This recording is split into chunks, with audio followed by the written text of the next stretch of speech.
হাজার ব্যথা বেদনার পরে ফিরে আসনি তুমি আপন ঘরে। দিনের আলো তুমি ছড়িয়ে দিতে চলে গেলে মদিনায় মক্কা ছেড়ে। ইন্নাল হামদালিল্লাহ নাহমাদুহু ওয়া নাস্তাঈনুহু ওয়া নাস্তাগফিরুহু ওয়া নু'মিনু বিহি ওয়া নাতাওয়াক্কালু আলাইহি ওয়া নাউযু বিল্লাহি মিন শুরুরি আনফুসিনা ওয়া মিন সাইয়্যাতি আ'মালিনা মান ইয়াহদিহিল্লাহু ফালা মুদিল্লা লাহু ওয়া মান ইউদ্লিল ফালা হাদিয়া লাহু আই ফালান তাজিদ লাহু ওয়ালিয়াম মুরশিদা। ونشهد أن لا إله إلا الله وحده لا شريك له والذي لا ضد له ولا ند له لا مثل له ولا مثيل له لا وزير له ولا كفيل له لا شبه له ولا شبيه له لا ولد له ولا والد له وهو الواحد الفرد الصمد لم يلد ولم يولد ولم يكن له كفوا أحد.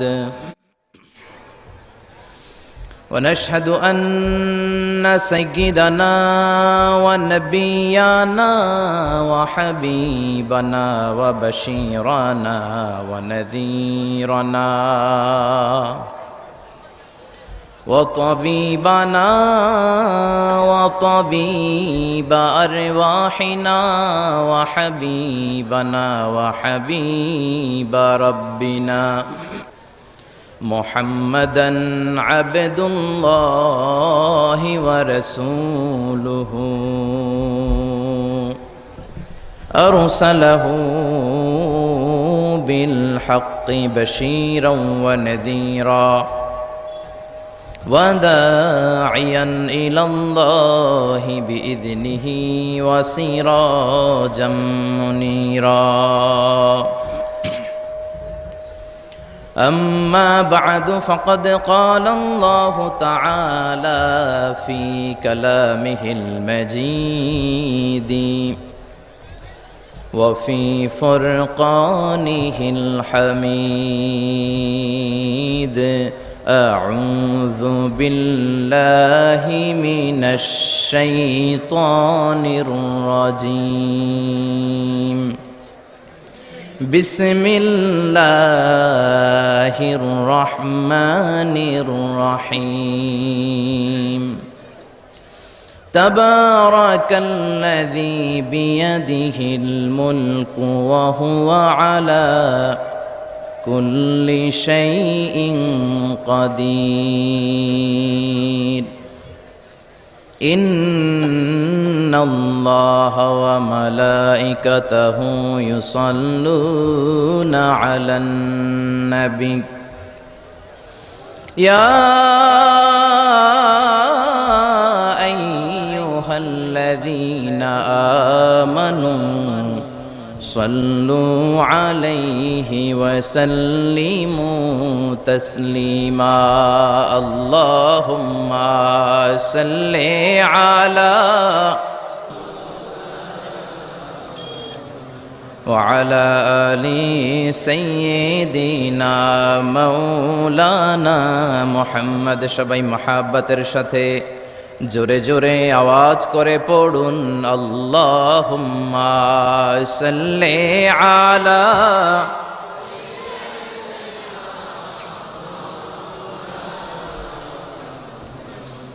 وعلى آل سيدنا مولانا محمد. তাহাজ্জুদের জায়নামাজে মরণ দিও প্রভু আমায়, একামতে দিনের কাজে কবুল করে নিও আমায়। তাহাজ্জুদের যায় নামাজে মরণ দিও প্রভু আমায়, একামতে দিনের কাজে কবুল করে নিও আমায়। আল্লাহুম্মা সাল্লি আলা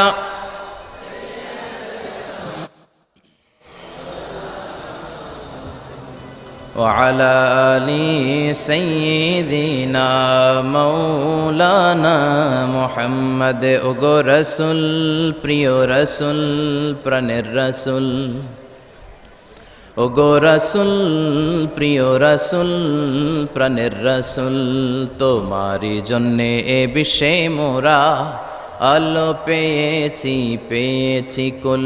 ওগো রাসূল, প্রিয় রাসূল, প্রাণের রাসূল, ওগো রাসূল, প্রিয় রাসূল, প্রাণের রাসূল। আল্লাহুম্মা সাল্লি আলা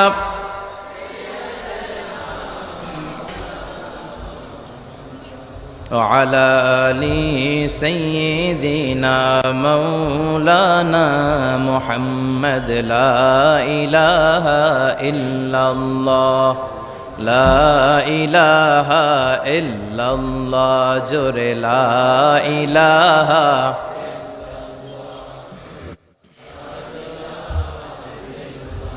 সুবহানাল্লাহ আলহামদুলিল্লাহ লা ইলাহা ইল্লাল্লাহ সুবহানাল্লাহ।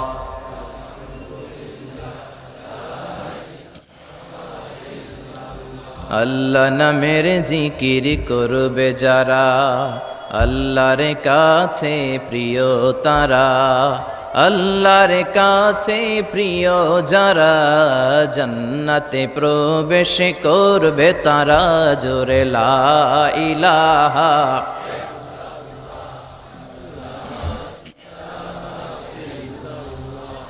লা ইলাহা ইল্লাল্লাহু মুহাম্মাদুর রাসূলুল্লাহ সাল্লাল্লাহু আলাইহি ওয়াসাল্লাম। আপনারা সবাই কেমন আছেন? আমিও আলহামদুলিল্লাহ ভালো আছি। আমরা সুখে দুঃখে, সকালে বিকালে, শীতকালে গ্রীষ্মকালে একজনের শুকরিয়া করি, তিনি কে? আল্লাহর শুকরিয়া করলে নেয়ামত বাড়ায় দেয় কে? আর শুকরিয়া না করলে নেয়ামত কেড়ে নেয় কে? লা ইন শাকারতুম লা আযীদান্নাকুম ওয়া লা ইন কাফারতুম ইন্না আযাবি লাশাদীদ। যদি শুকরিয়া করো নেয়ামত বাড়িয়ে দিব। কার কথা? আরো জোরে বলেন, কথাটা কার?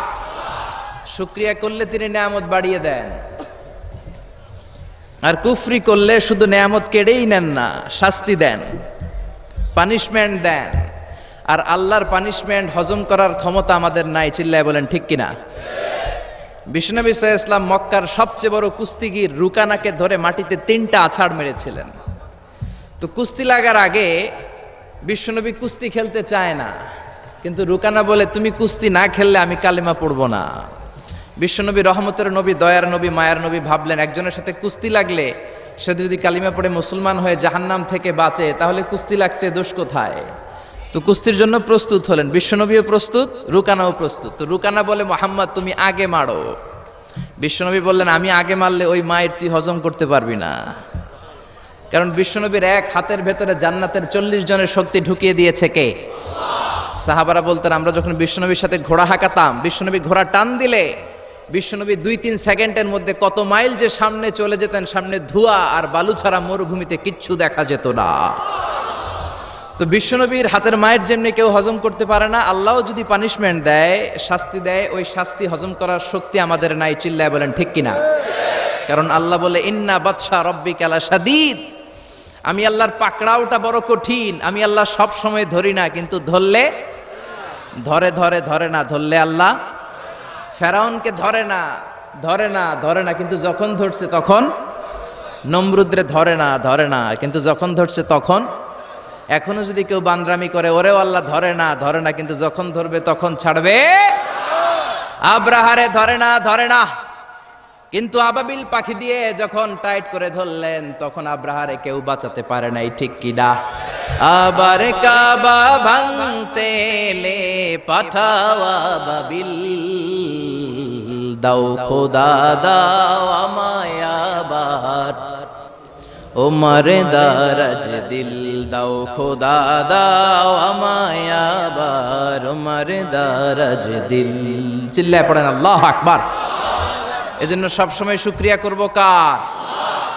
আল্লাহ আমাদেরকে আজীবন আমরণ তার বেশি বেশি শুকরিয়া করার তৌফিক দান করুক।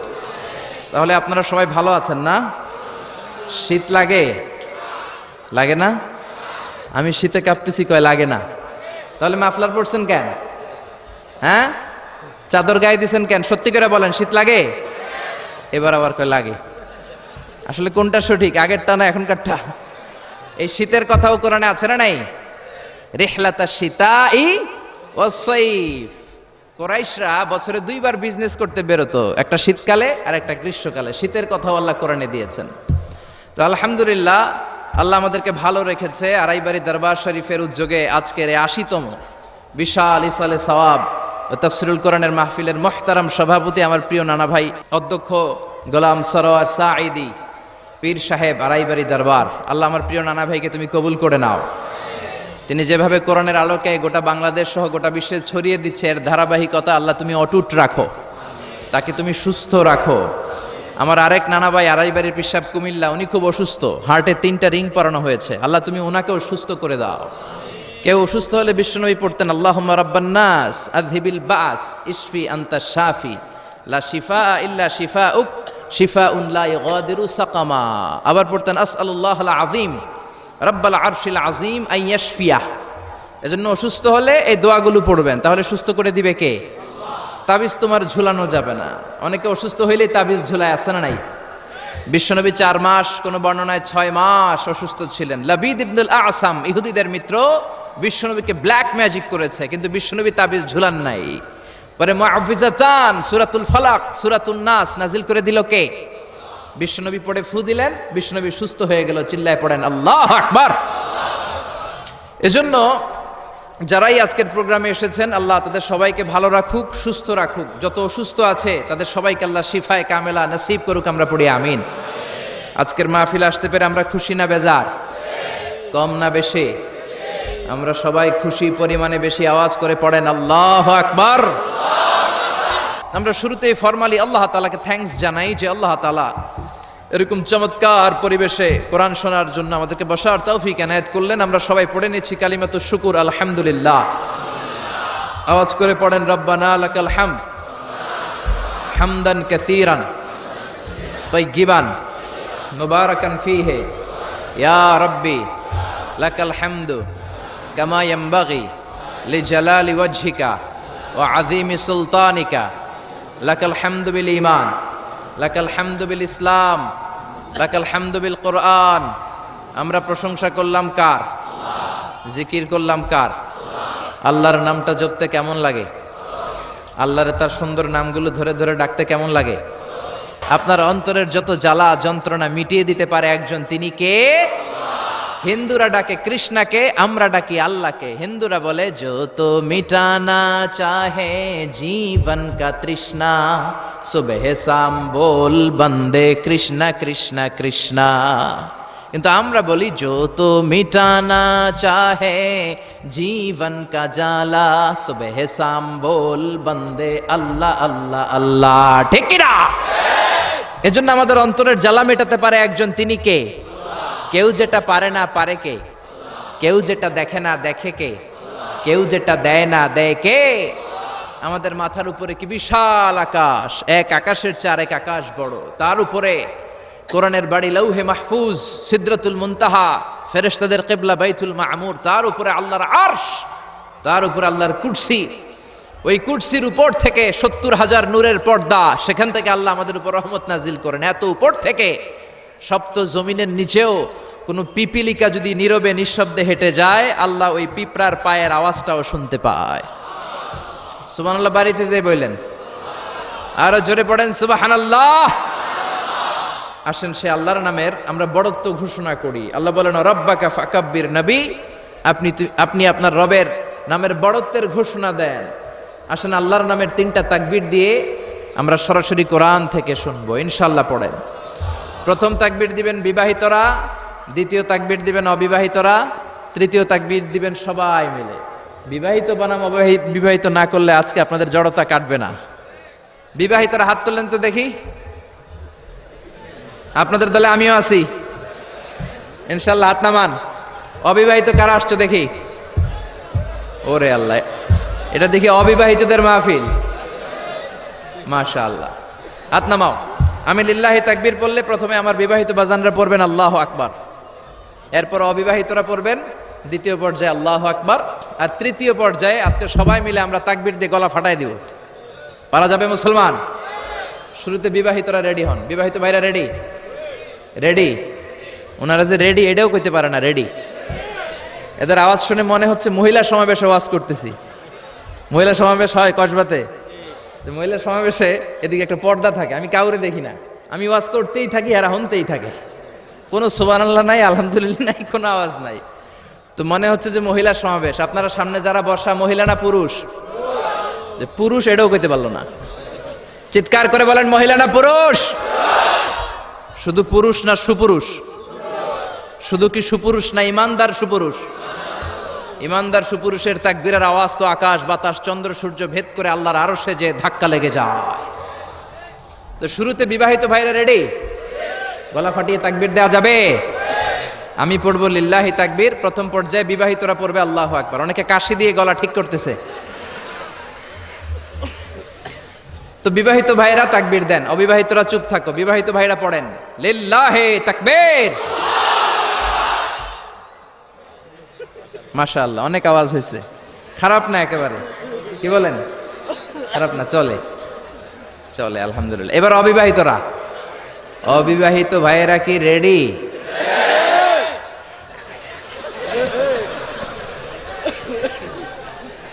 রেডি? আল্লাহু আকবার। আচ্ছা অবিবাহিতরা এবার তাকবীর দাও, লিল্লাহি তাকবীর।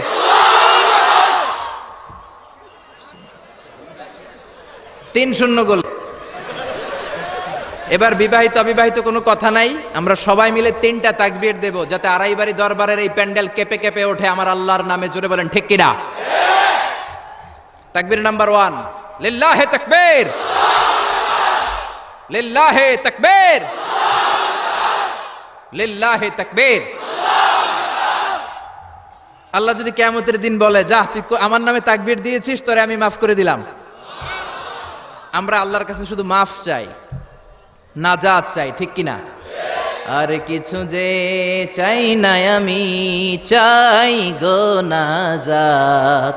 আল্লাহ তোমার কাছে আমার এই মুনাজাত, আল্লাহ তোমার কাছে আমার এই মুনাজাত। পড়েন আমিন। আমি আমার খুতবার শুরুতে সূরা মুলকের প্রথম আয়াত তেলাওয়াত করেছি। আসুন আজকের এই চমৎকার রজনীতে, এই মুবারক রজনীতে, এই বরকতময় সন্ধ্যায় রাতে আমরা সূরাতুল মুলকের আলোকে কথা শুনি। আওয়াজ করে পড়েন ইনশাআল্লাহ। সূরাতুল মুলক আল কোরআন আল কারীমের 29তম পারায় অবস্থিত সর্বপ্রথম সূরা, 29 পারার প্রথম সূরা। সূরাটি মাক্কি সূরা। এই সূরায় রুকু রয়েছে 2টি, আয়াত আছে 30টি, অনেক বরকতময় সূরা। বিশ্বনবী বলেন ইন্না হাযিহি সূরা মানিআতুন মিন আযাবিল কবর। এই সূরাটা যে তেলাওয়াত করবে আল্লাহ তাআলা তাকে কবরের আযাব থেকে বাঁচায় দিবে। সুবহানাল্লাহ, আসতে বলেন। কোন সূরা তেলাওয়াত করলে? সূরা মুলক। সবাই বলেন কোন সূরা? Consider this program, tafsir program, as a class. The person is delivering lecture, sitting in front of you, he is your teacher, and you all sitting guys are the students of Tafsirul Quran. এই প্রোগ্রামগুলো, শীতের প্রোগ্রামগুলোকে ক্লাসের মতো মনে করবেন, তাহলে কিছু শিখে যাওয়া যাবে। আমার আগে হযরতুল আল্লাম কামালউদ্দিন সৈয়দ কামালউদ্দিন জফরি সাহেব ছিলেন আমাদের শিক্ষক, আমরা ছিলাম কোরআনের ছাত্র। এখন আমি একটু করে বসার সুযোগ পেয়ে গেলাম, আমি হয়ে গেলাম শিক্ষক, আর আমরা সবাই কোরআনের ছাত্র। খুশি না বেজার? তো সূরাতুল মুলক এমন সূরা যেটা আপনাকে কবরের আযাব থেকে বাঁচাবে। বিশ্বনবী বললেন মানে আতুন মিন আযাবিল কবর, এই সূরা যে তেলাওয়াত করবে তার কোনো কবরের আযাব হবে না। পড়েন সুবহানাল্লাহ। আমাদের কবরে যাওয়া লাগবে কি লাগবে না? কোনো সন্দেহ আছে? একদিন মাটির ভেতরে হবে ঘর রে মন আমার, কেন বাঁধো দালান ঘর রে মন আমার, কেন বাঁধো দালান ঘর। একদিন মাটির ভেতরে হবে ঘর রে মন আমার, কেন বাঁধো দালান ঘর। ঠিক কিনা? দাদা চলে গেল, বাবা চলে গেল, চাচা চলে গেল, ফুফা চলে গেল, আপনি মনে হয় যাবেন না? যাবেন? তার জোরে বলা যায় না আপনি যাবেন না? আপনি যাবেন, আপনার ছেলে মেয়েগুলো যাবে, আপনার বিবির পেটে 2 মাসের ছোট্ট একটা বাচ্চা, এখনো রক্ত মাংস মানুষ হয় নাই, এতটুকু গোশতের টুকরা, ওই বাচ্চাটা মনে হয় যাবে না? যাবে? দুনিয়াতে আসেই তো নাই, যাবে কেমনে? আসবে, যতদিন হায়াত পাওয়ার পাবে তারপরে যাবে। চিল্লায় বলেন ঠিক কিনা? কিন্তু আমাদের লাইফস্টাইল দেখলে মনে হয় আমরা মরবো না, 1000 বছর বাঁচার জন্য আমরা এসেছি। শুধু আমরা বলি সবকিছু আমার, আমার, আমার বাড়ি, আমার গাড়ি, আমার এলাকা, আমার দাপট, এগুলো বলতে আমরা খুব পছন্দ করি। চিল্লায় কোন ঠিক কিনা? কেমন করে আপনার বাড়ি, যেই বাড়িটারে আমার বাড়ি বলে আপনি ঘোষণা দেন, আপনার বাবা যখন এই বাড়িতে থাকতো আপনার বাবাও বলতো বাড়িটা আমার বাড়ি, বলতো না? আপনার দাদা যখন এই বাড়িতে থাকতো দাদাও বলতো এটা আমার বাড়ি। দাদার দাদার দাদা যখন এই বাড়িতে থাকতো উনিও বলতো আমার বাড়ি। আপনি মরে গেলে আপনার ছেলে দাবি করবে আমার বাড়ি, ছেলে মরলে নাতি বলবে আমার বাড়ি, নাতির নাতির নাতিও যখন এই বাড়িতে থাকবে সেও বলবে আমার বাড়ি। বাড়ি একটা, দাবিদার কতজন চিন্তা করেছেন? পরের জায়গা পরের বাড়ি ঘরে বাঁধিয়ায় আমি রই, আমি তো সেই ঘরের মালিক নই। পরের জায়গা পরের বাড়ি ঘরে বাঁধিয়ায় আমি রই, আমি তো সেই ঘরের মালিক নই। ঠিক কিনা? এজন্য এই দুনিয়াটা হলো ট্রানজিট পিরিয়ড, আজীবন থাকার জন্য আসি নাই, কিছুদিনের জন্য আসলাম। কবরের বাড়িতে আমাদেরকে যেতে হবে, কবরের প্রিপারেশন, প্রস্তুতি আমাদেরকে নিতে হবে। এই জন্য বিশ্বনবী বললেন ইন্না ফিল কুরআনিল সূরা, কোরআনের মধ্যে এমন একটা সূরা আছে মানিআতুন মিন আযাবিল কবর, এই সূরাটাকে তেলাওয়াত করলে ওই কবরের আযাব থেকে ওই বান্দাটারে বাঁচায়া দিবে কে? কি নাম ওই সূরার? আরো জোরে বলেন। সূরা মুলক তেলাওয়াত করতে রাজি আছেন তো? আবার বিশ্বনবী বললেন শাফাআত লি সাহিবিহা, এই সূরাটা কিয়ামতের দিন তেলাওয়াতকারীর জন্য আল্লাহর কাছে সুপারিশ করবে। আপনি তেলাওয়াত করলে আপনার জন্য আল্লাহর কাছে সুপারিশ করবে। কোরআন যদি কারো পক্ষে আল্লাহর কাছে সুপারিশ করে, ওই সুপারিশ আল্লাহ কোনোদিন ফেলে দিতে পারবে নাকি? পারবে? মাননীয় অর্থমন্ত্রী যদি মাননীয় প্রধানমন্ত্রী শেখ হাসিনার কাছে কোনো বিষয়ে সুপারিশ করে, শেখ হাসিনা এটাকে রিজেক্ট করতে পারবে? ফেলে দিতে পারবে?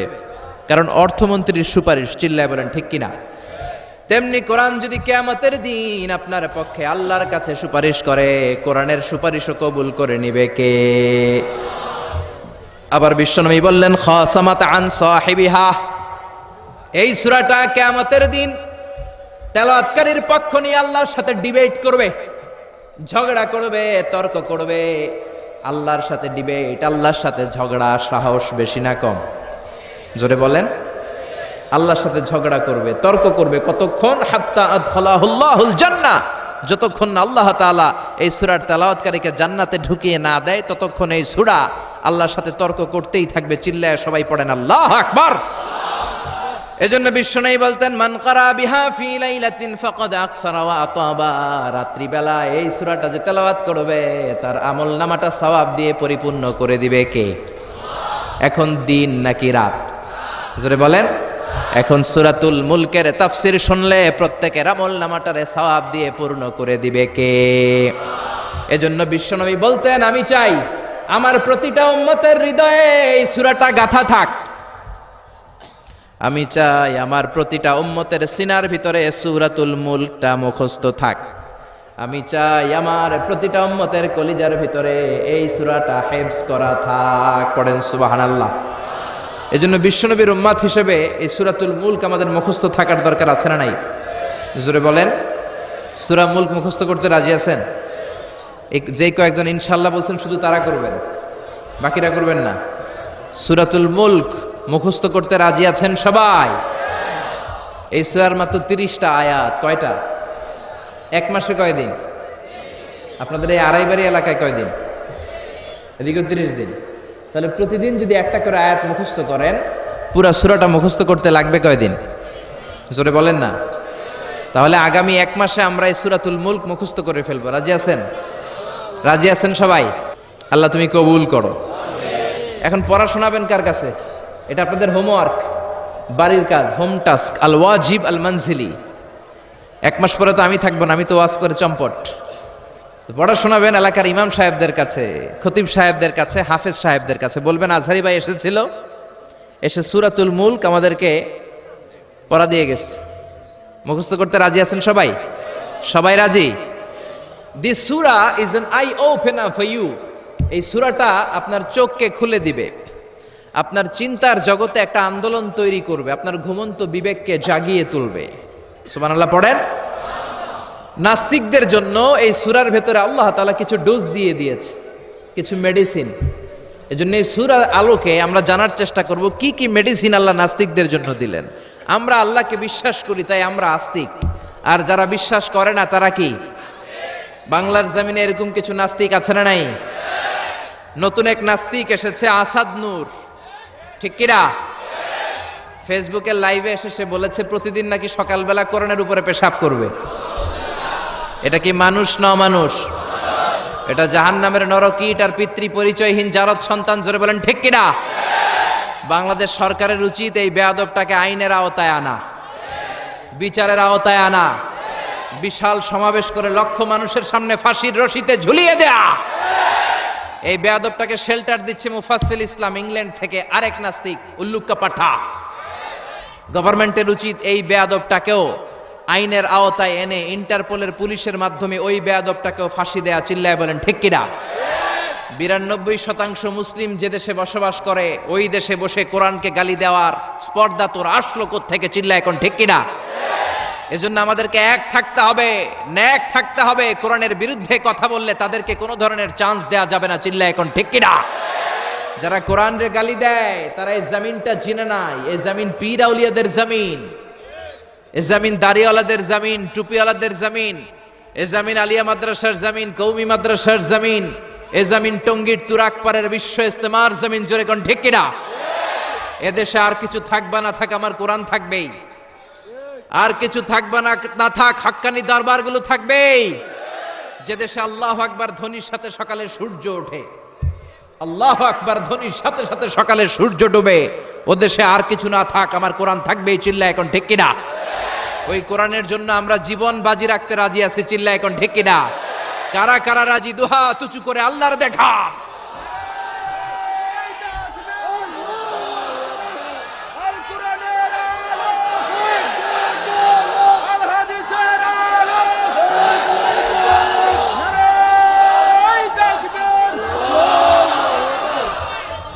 আল্লাহ কোরআনের জন্য ভালোবাসাকে তুমি কবুল করে নাও।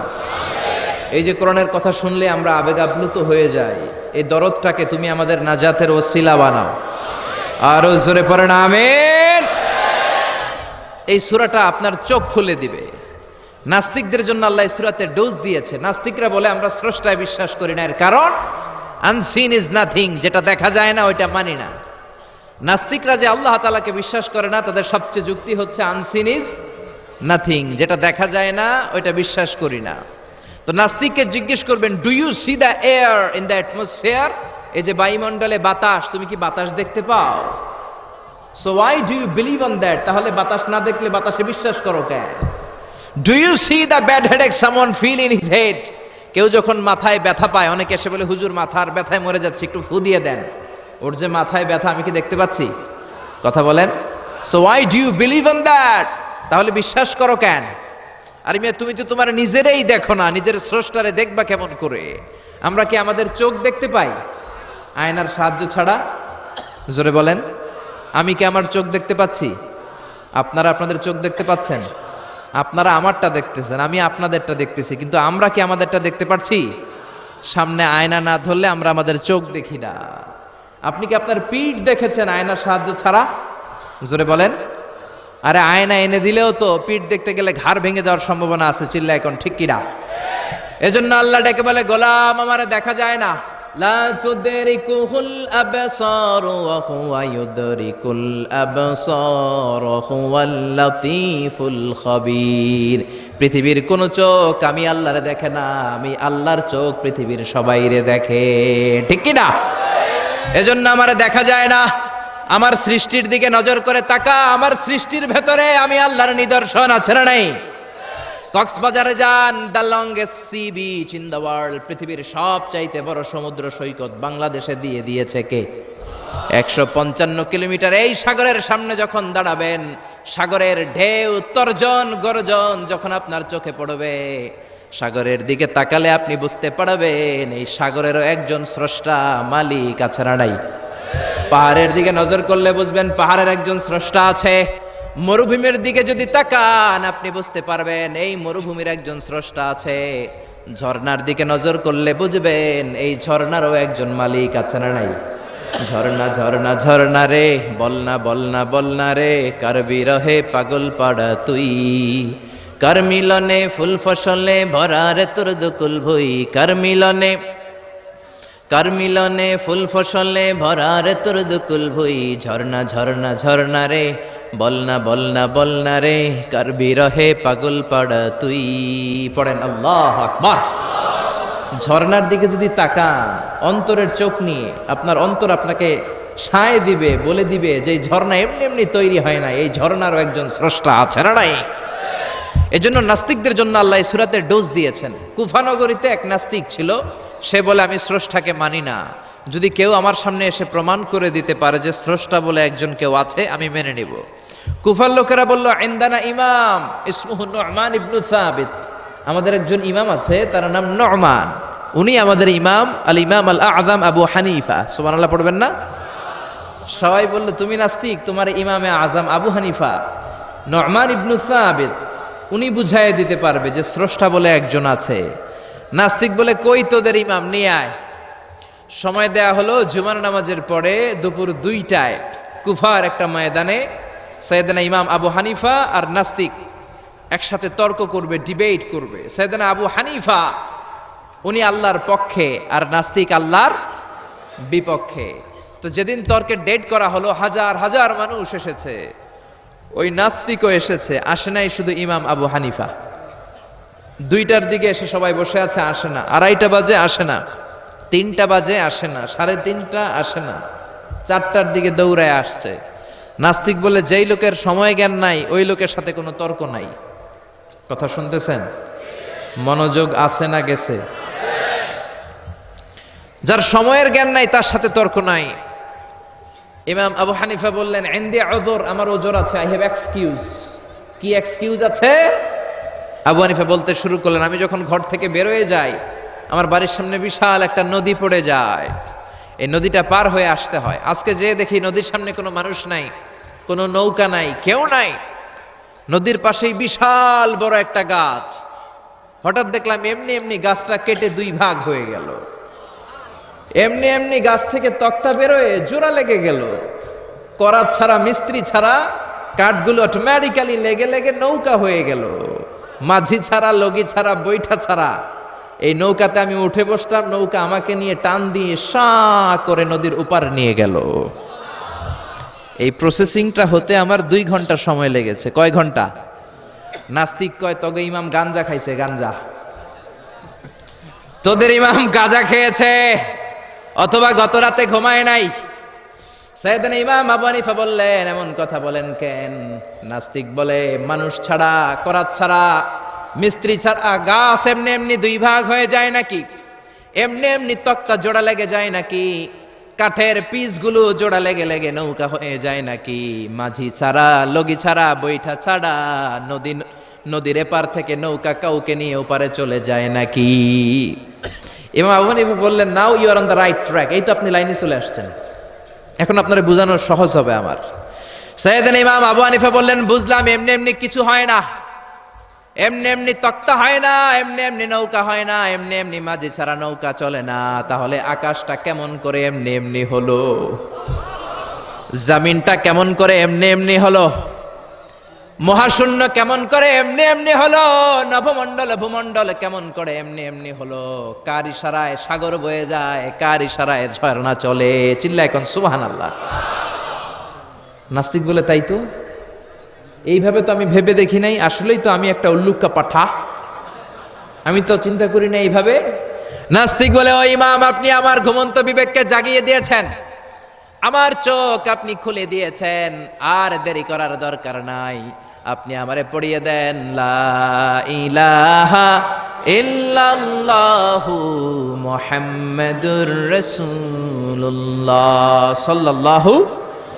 এজন্য সূরার ভেতরে নাস্তিকদের জন্য কিছু মেডিসিন দিয়েছে কে? আরো জোরে সবাই বলেন কে? সূরার নাম আরো জোরে সবাই বলেন না, কি নাম?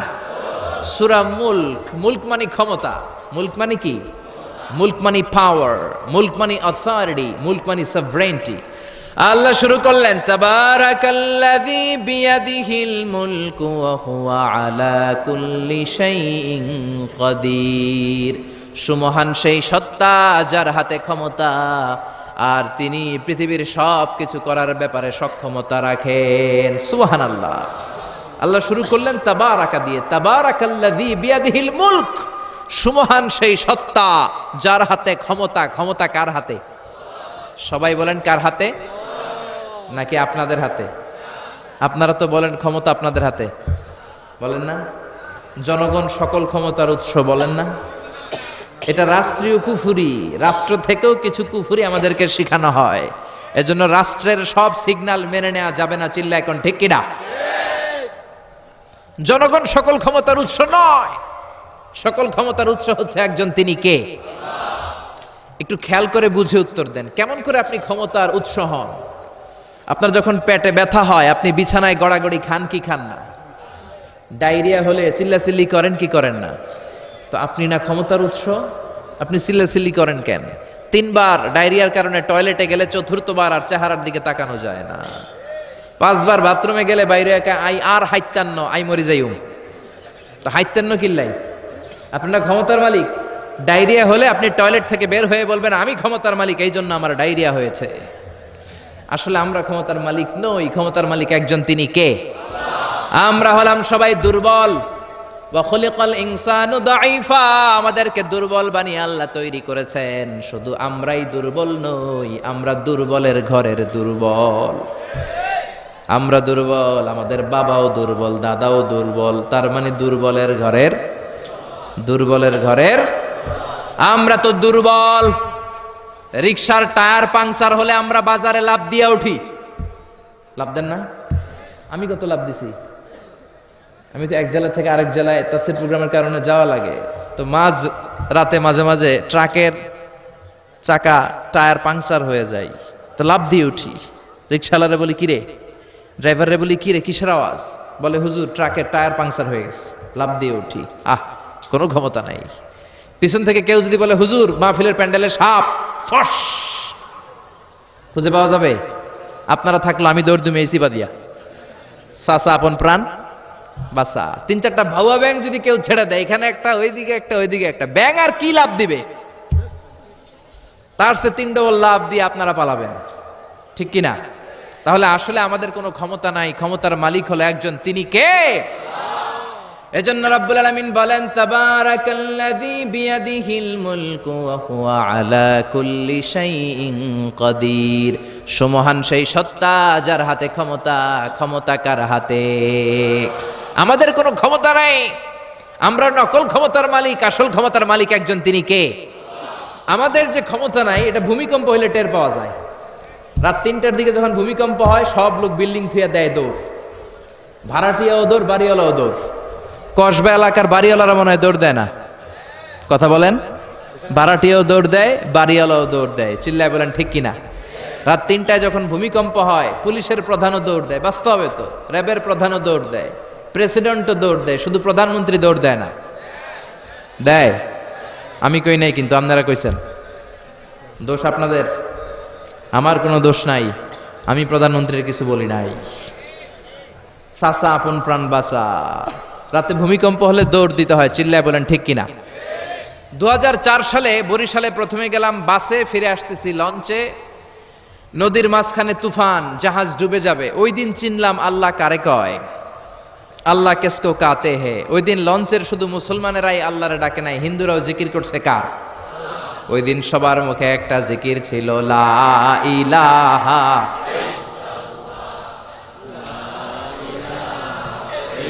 লা ইলাহা ইল্লাল্লাহু মুহাম্মাদুর রাসূলুল্লাহ। লঞ্চের সবাই সেদিন চিৎকার দিয়ে বলছে বাঁচাও। আমি বললাম কে বাঁচাবে? কই হুজুর আপনি বাঁচাবেন। তো তাইলে আমারে বাঁচাইবো কে? কই হুজুর আপনারে বাঁচাইবো আল্লাহ। আসলে বিপদে পড়লে বোঝা যায় আমাদের কোনো ক্ষমতা নাই, ক্ষমতার মালিক হচ্ছেন একজন, তিনি কে?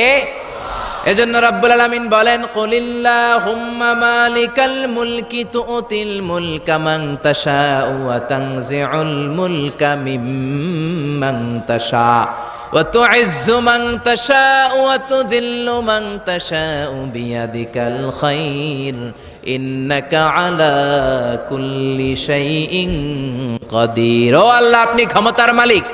ক্ষমতার মালিক কে? আপনি যারে চান ক্ষমতার চেয়ারে বসান, আবার যারে চান ক্ষমতা থেকে নামিয়ে দেন। ফেরাউনকে মিশরের মসনদে বসালো কে?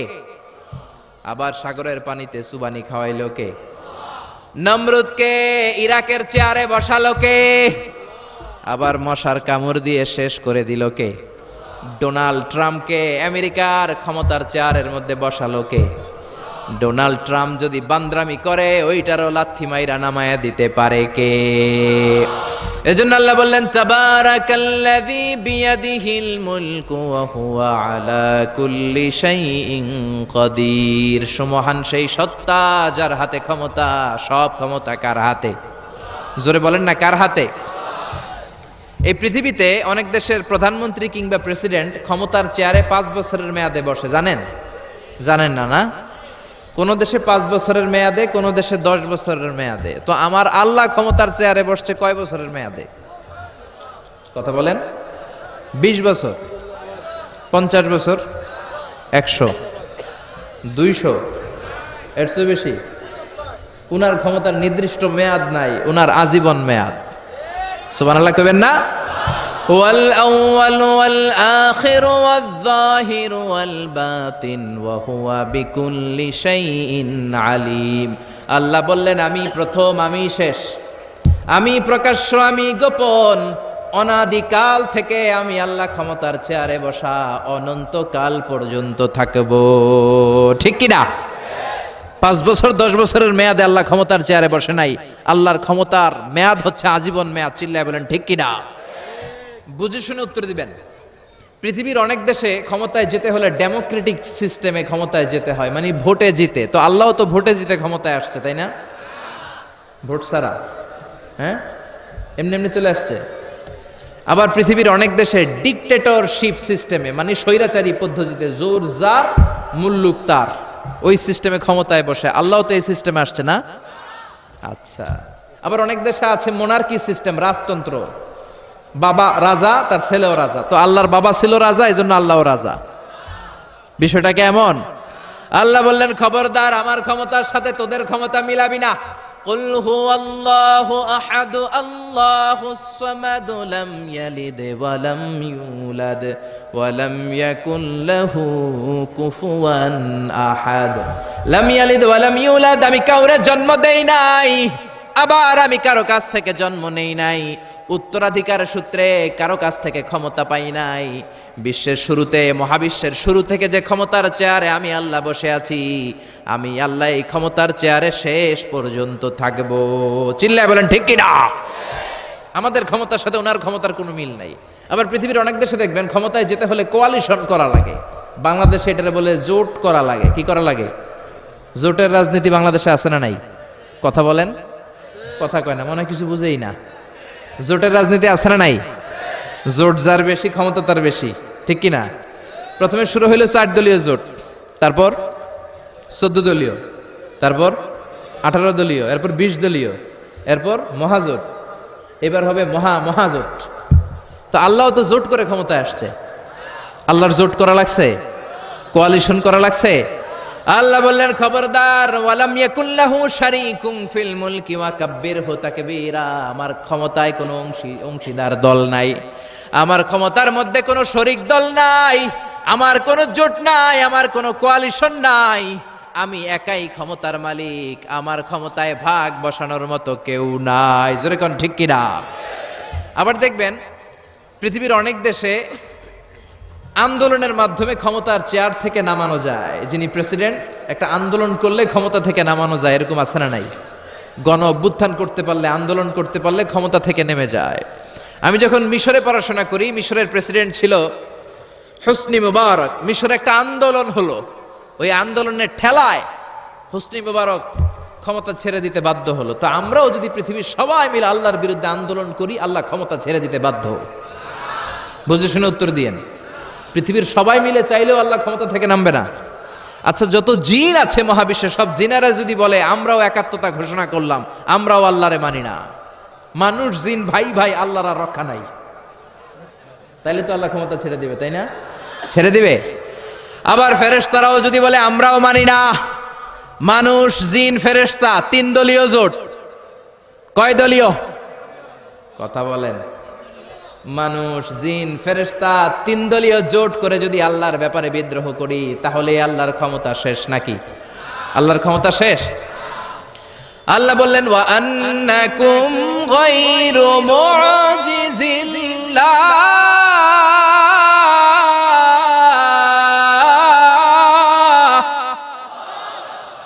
খবরদার, গোটা বিশ্বের সবাই মিলে যদি আমি আল্লাহরে পরাস্ত করতে চাও, গোটা বিশ্বের সবাই মিলে যদি আমি আল্লাহর ব্যাপারে বিদ্রোহ করো, আমি আল্লাহর বিরুদ্ধে যদি আন্দোলন সবাই মিলে তোমরা করো, আমার ক্ষমতার এক আনাও তোরা কমাতে পারবি না। সুবহানাল্লাহ। তার মানে আমাদের ক্ষমতার সাথে আল্লাহর ক্ষমতার কোনো মিল নাই। চিল্লায় বলেন ঠিক কিনা? আবার বুঝে শুনে উত্তর দেন। অনেক দেশে দেখবেন রাজার বয়স এত হইছে, বয়সের ভারে নুজ্জ হয়ে 70-80-তে পৌঁছে গেছে, কয় আই আর 57, আমি অবসরে যাব, সেলফ রিটায়ারমেন্ট, স্বেচ্ছায় অবসরে যাব। এরকম হয় না? অনেক রাজা, সুলতান, প্রেসিডেন্ট স্বেচ্ছায় অবসরে চলে যায়। তো আল্লাহরও তো অনেক বয়স হয়েছে, এখন আল্লাহর অবসরে যাওয়ার সময় এসেছে। বয়স হয় নাই, এত বছর উনি ক্ষমতা চালায়, এখনো বয়স হয় নাই। উনি ক্লান্ত হয় না? উনার ঘুমে ধরে না? আল্লাহ বললেন খবরদার, লা তাখুযুহু সিনাতুন ওয়ালা নাওম, আমার ঘুম নাই, আমার কোনো নিদ্রা নাই, আমার কোনো তন্দ্রা নাই, আমার কোনো ঝিমুনি নাই। ওয়ালা ইয়াউদুহু হিফযুহুমা ওয়া হুয়াল আলিয়ুল আযীম। এই পুরো মহাবিশ্বটা পরিচালনা করতে যে আমি আল্লাহ ক্লান্ত হই না, আমি আল্লাহর তন্দ্রা আসে না, আমি আল্লাহর ঝিমুনি আসে না, আমি আল্লাহর ঘুম আসে না, আমি আল্লাহ একাই মহাবিশ্বের সব ক্ষমতার মালিক। ঠিক কি না? এজন্য আল্লাহ বললেন তাবারাকাল্লাযী বিয়াদিহিল মুলকু ওয়া হুয়া আলা কুল্লি শাইইন কাদির। মহান সেই সত্তা যার হাতে ক্ষমতা। ক্ষমতা কার হাতে? সবাই বলেন না, ক্ষমতা কার হাতে? নাকি আপনাদের হাতে? আর কোনদিন বলবেন জনগণ সকল ক্ষমতার উৎস? আর কোনদিন বলবেন সকল ক্ষমতার উৎস হচ্ছে একজন, তিনি কে? আওয়াজ করে বলতে হবে, তিনি কে? আমরা বললাম আল্লাহ, বুঝলাম আপনি ক্ষমতার মালিক, আর কিসের মালিক বলেন?